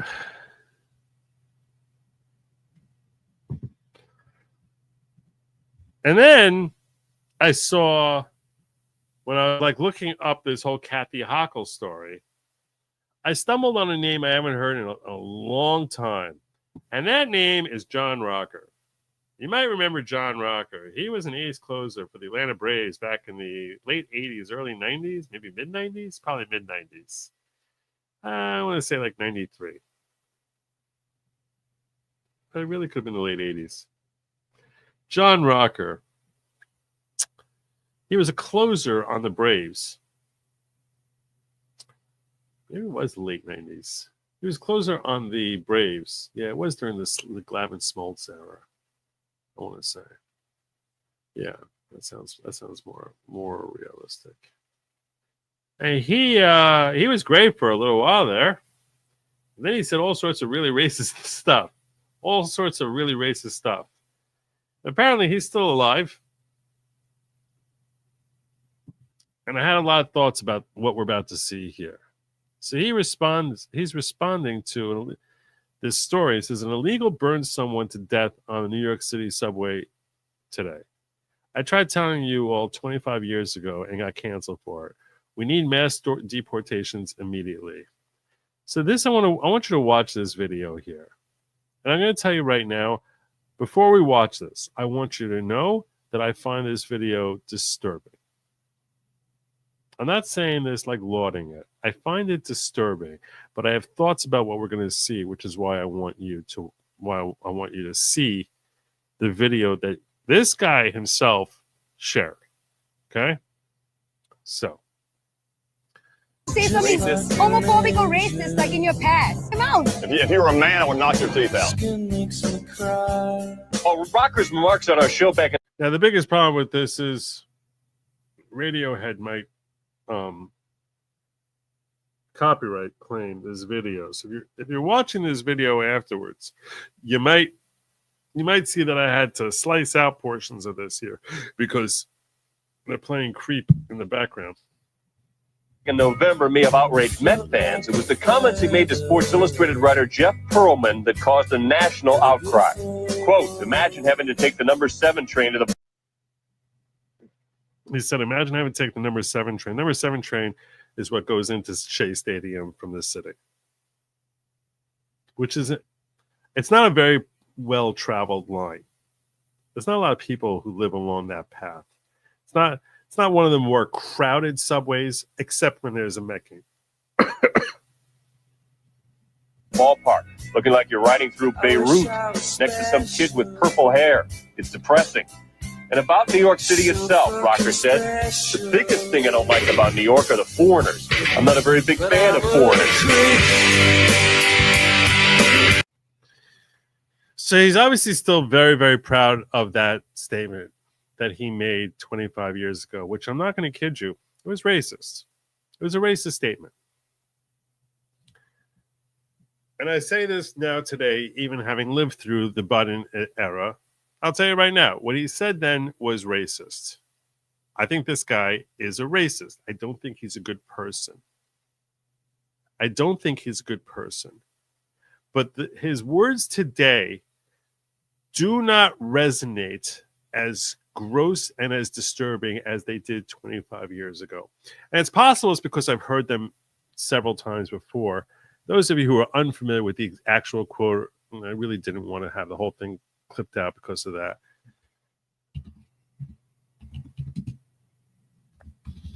Let me see if I can find.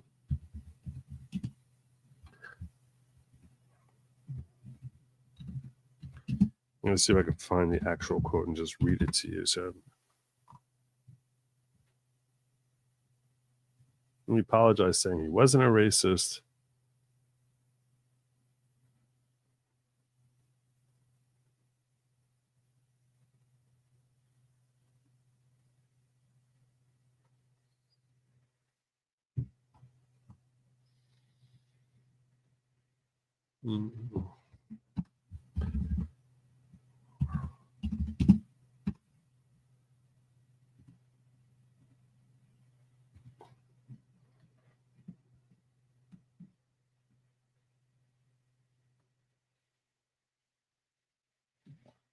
All right, so here's an article from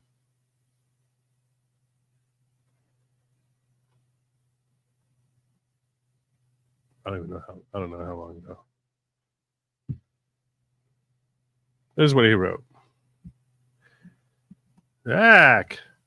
John Rocker apologized for his comments against foreigners and gays, but that didn't stop his tide of criticism building against him from fans, teammates, and even Hank Aaron. Even though it might appear otherwise from what I've said, I'm not racist, the fiery Braves reliever said Wednesday in a statement. This is back in 1999, like December 1999. I should not have said what I did because it's not what I believe in my heart. I don't know what that means. Rocker told Sports Illustrated he would retire before ever playing for a New York team, and then added, imagine having to take the 7 train to Shea Stadium, looking like you're in Beirut, next to some kid with purple hair, next to some queer with AIDS, right next to some dude. Holy moly. Lady Lawgic's awake. 1 second. You all know what I'm going to ask her. Have you seen my glasses? I looked everywhere. I looked everywhere.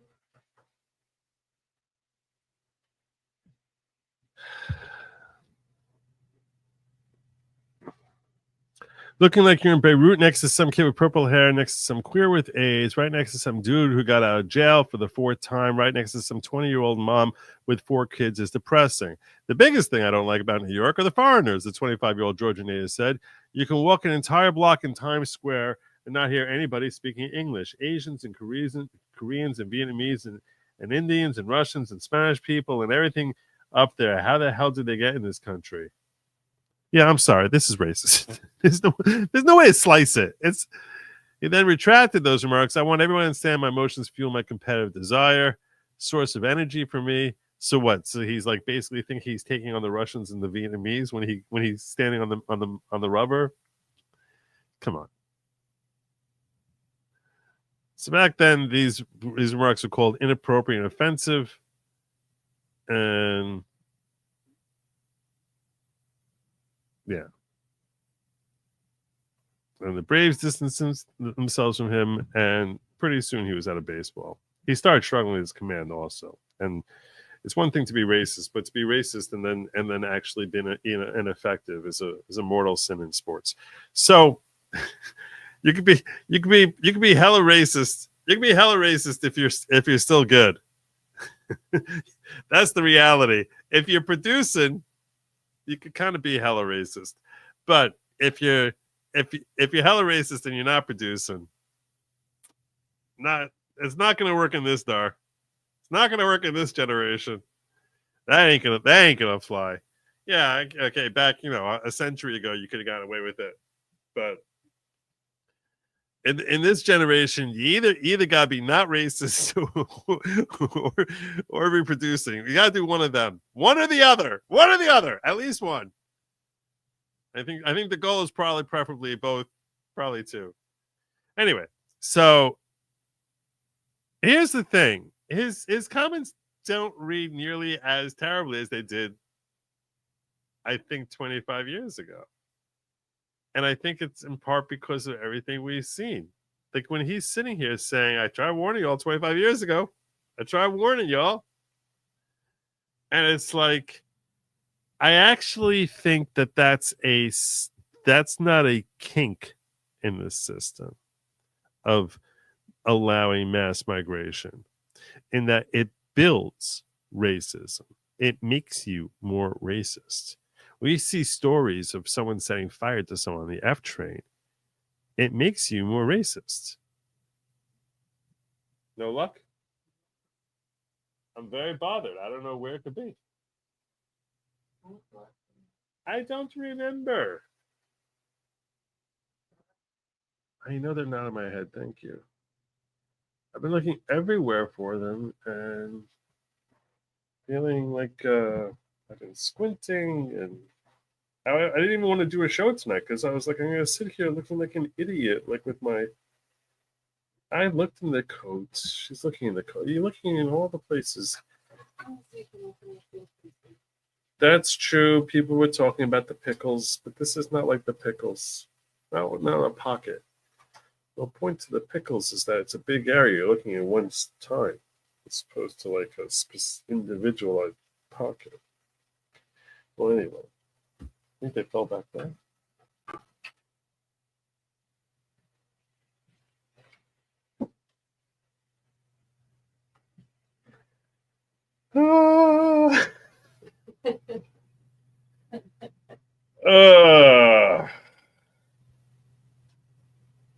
I told you she'd do it. I told you. I told you she would do it. Thank you.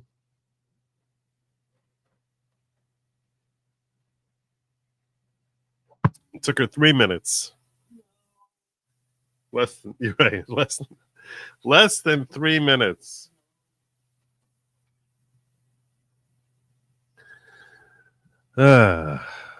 Anyway, the point I was getting at, trust me, they had plenty of fun with me being like blind as a bat for the last 2 hours. So the point I'm getting at is, okay, so historically, the biggest conflicts you always have when people who are dissimilar are forced into an area, into living with each other. Historically, people who are sort of like almost like cousins with each other, but different culturally, when they're forced to live together, that is where you have friction. That is where you have tribalism. That is where you have all sorts of racial issues. You see it with the Japanese and the Chinese. You see it with the Irish and the English. You see it with the Jews and the Muslims. You see it all over the world with the Russians and the Ukrainians. You see it all over the world. You take people of different cultures and you force them to basically settle up with each other. Invariably, it leads towards there being resentment and an increase of racism, especially if it's forced together, not gradually, but rushed in. Because when it's gradual, then people start trying to find ways to sort of coexist and respect each other. But when it's forced in, invariably. So that's what I think is that I think we have a lot more racism today for a whole bunch of reasons. There's a whole bunch of reasons. And I think it's definitely been ginned up. And I think the left definitely loves the fact that there's a lot of racism. I think they want there to be more John Rockers. That's my point. I think they want there to be more John Rockers. Because if there are more John Rockers, in that case, it's more of a reason for them to say, oh, you see, we need to have authoritarianism and watch out and slam down hate speech and create this term hate speech and all this other stuff. That is what they crave. They basically trying to piss people off. It's the same thing we saw at January 6th. We want to piss people off so that they react and then we can basically be authoritarian. So too, we want to make people racist so we can say we need to fight against the racists. We want to create boogeymen so then we have boogeymen to conquer. That's what I'm trying to say. It's an agenda to try and create the boogeymen that need to be conquered. So they want to make you a racist, and they could say you're evil, and now we need to punish. And the biggest threat to the world are these racists. Racism was on the cusp of basically being completely dead.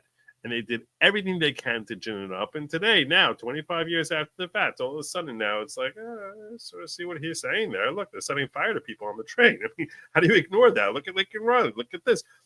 It's very easy for people to start drawing all sorts of conclusions. And that's why I preface this entire thing by saying this dude on the F train, the dirtbag who killed Lake and Raleigh, these I do think are the exception.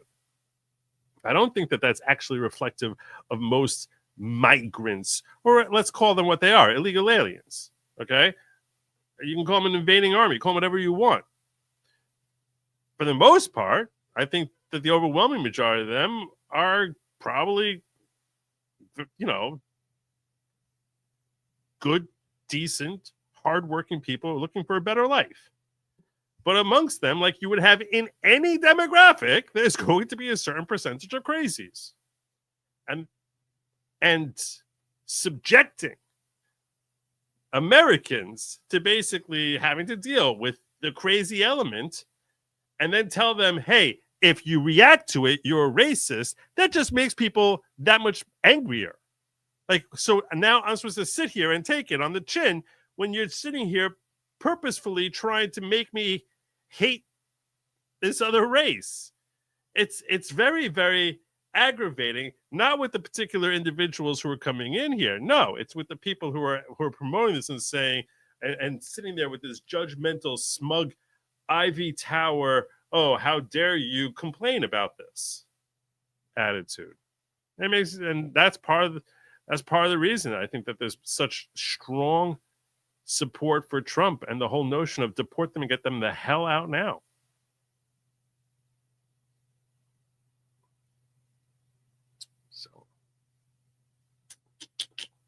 Anyway, when I saw him commenting on the F train thing, I was like, it's weird that they make me agree with the guy who I think he's scum. I think he's a pretty slimy person, John Rocker. I'm not going to kid you. He's a pretty terrible person.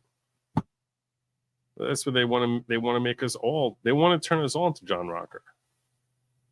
They want to make you John Rocker. And this way they could say, look, you're a terrible racist. Awful.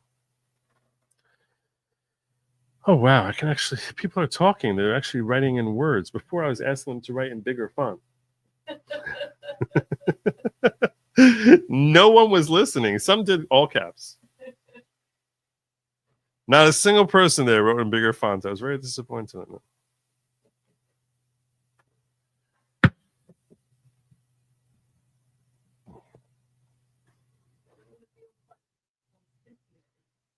Yeah. Jimmy Ray says, if they're going to pin the rejected claims, everything looks so big now. It's like so sharp. Oh, my God. If they're going to pin the rejected claims on the CEO, why don't they also pin the approved claims on him? Yeah. It's so ridiculous claiming that you're going to blame anything on this CEO when no one knows anything about this guy individually, what he himself has done. Ed, how about applying her law to the doctors who abusively overcharge patients for services, leading insurance companies to reject claims? Yeah, that's a good one also. That's a good point. We're animals. Most species don't kill in-house. They find competitive ways like interlocking horns. Humans murdering should be sub-animals. She's unhappy with her life, hence she lashes. The lashes and brows are cringe. I do think that the whole clown makeup thing is reflective of someone who's really just genuinely an unhappy person. When it's that glopped on, it's like, don't look at who I am, really. In a democracy, you get the leadership you deserve. New York is reaping what it sowed. Hako was going to Manhattan to shop for marshmallows. You've got to show the racist part, Joe's glasses. Okay. My glasses ain't racist. Where were they? Oh, they fell behind the bed. like at the head of my bed, which is really an area I should have checked. Because I was like sort of, I was getting depressed watching football all day. And so it made sense that I would take off my glasses while I was laying there, just aggravating. Such an aggravating. 0-2. I lost both. I'm out in the playoffs in both. I hit my goal. Playoffs in both. I was informing. I didn't hit my goal. My goal was if I hit 15 yellow super chats in 2 hours, that I was not gonna mope about going 0-2 in fantasy football today. But I didn't hit my goal, so I can mope. So I can tell you all that this sucked, and I just felt completely inept. The only thing that made me feel better is that it's not like my lineup choices ended up costing me, even though they could have, because my lineup choices were pretty bad. It was so weird because both my teams were red hot. Both of them were red hot. But Josh Allen just fell off the planet today, which I knew he would because he doesn't really do well against AFC East teams. Whenever he's on a hot streak, it's never against like the Jets or the Patriots or the Dolphins. So I was worried about this matchup today. And the other thing is, just Brian Robinson fell off.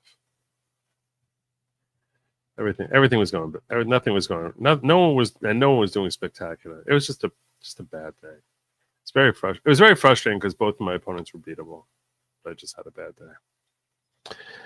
And my season's over. Now there's no point to football for like another 9 months. Really. I heard the Jewish Temple tradition called the thief in the night. They would set the sleeping watchman on fire. I don't know what the heck that is. What? What? Oh, wait a second. Not that they would like actually kill him. Now I'm trying to think.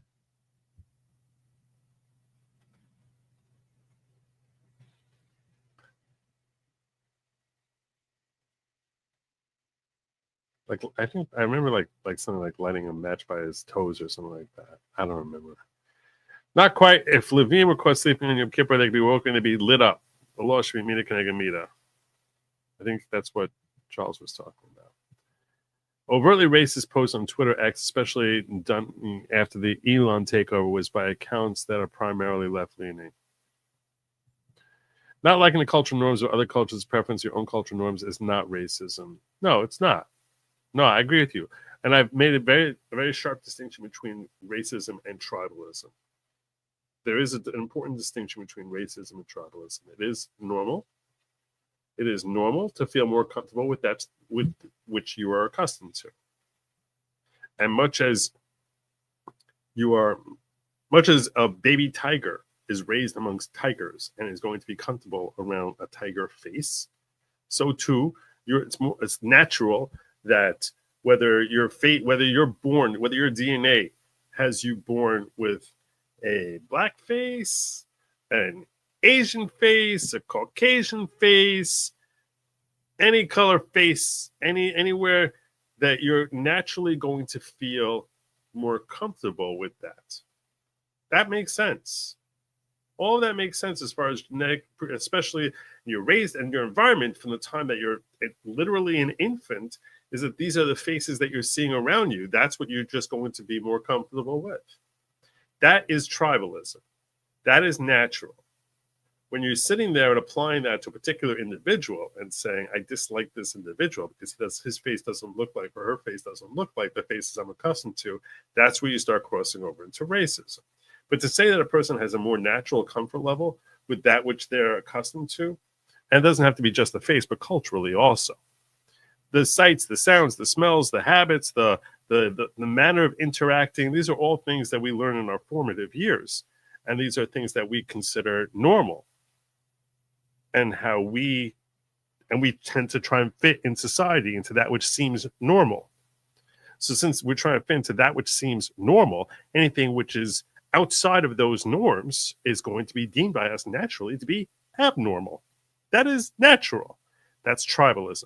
There's absolutely nothing wrong with tribalism. Quite the contrary. Tribalism is what helps creatures grow and thrive in their society by fitting into the norms of their society. That's all perfectly natural and normal. So I 100% agree with you on that.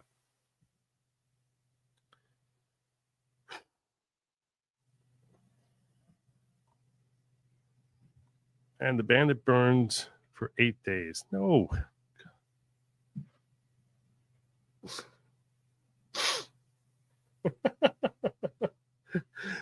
That's very funny though.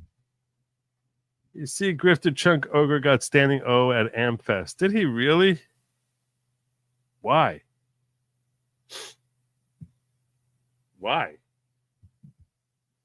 But from whom? Why? I don't understand it.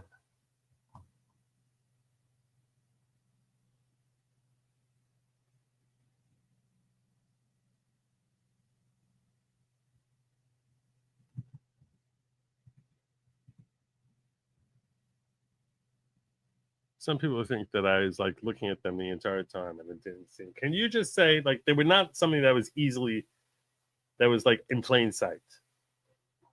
It wasn't in plain sight at all.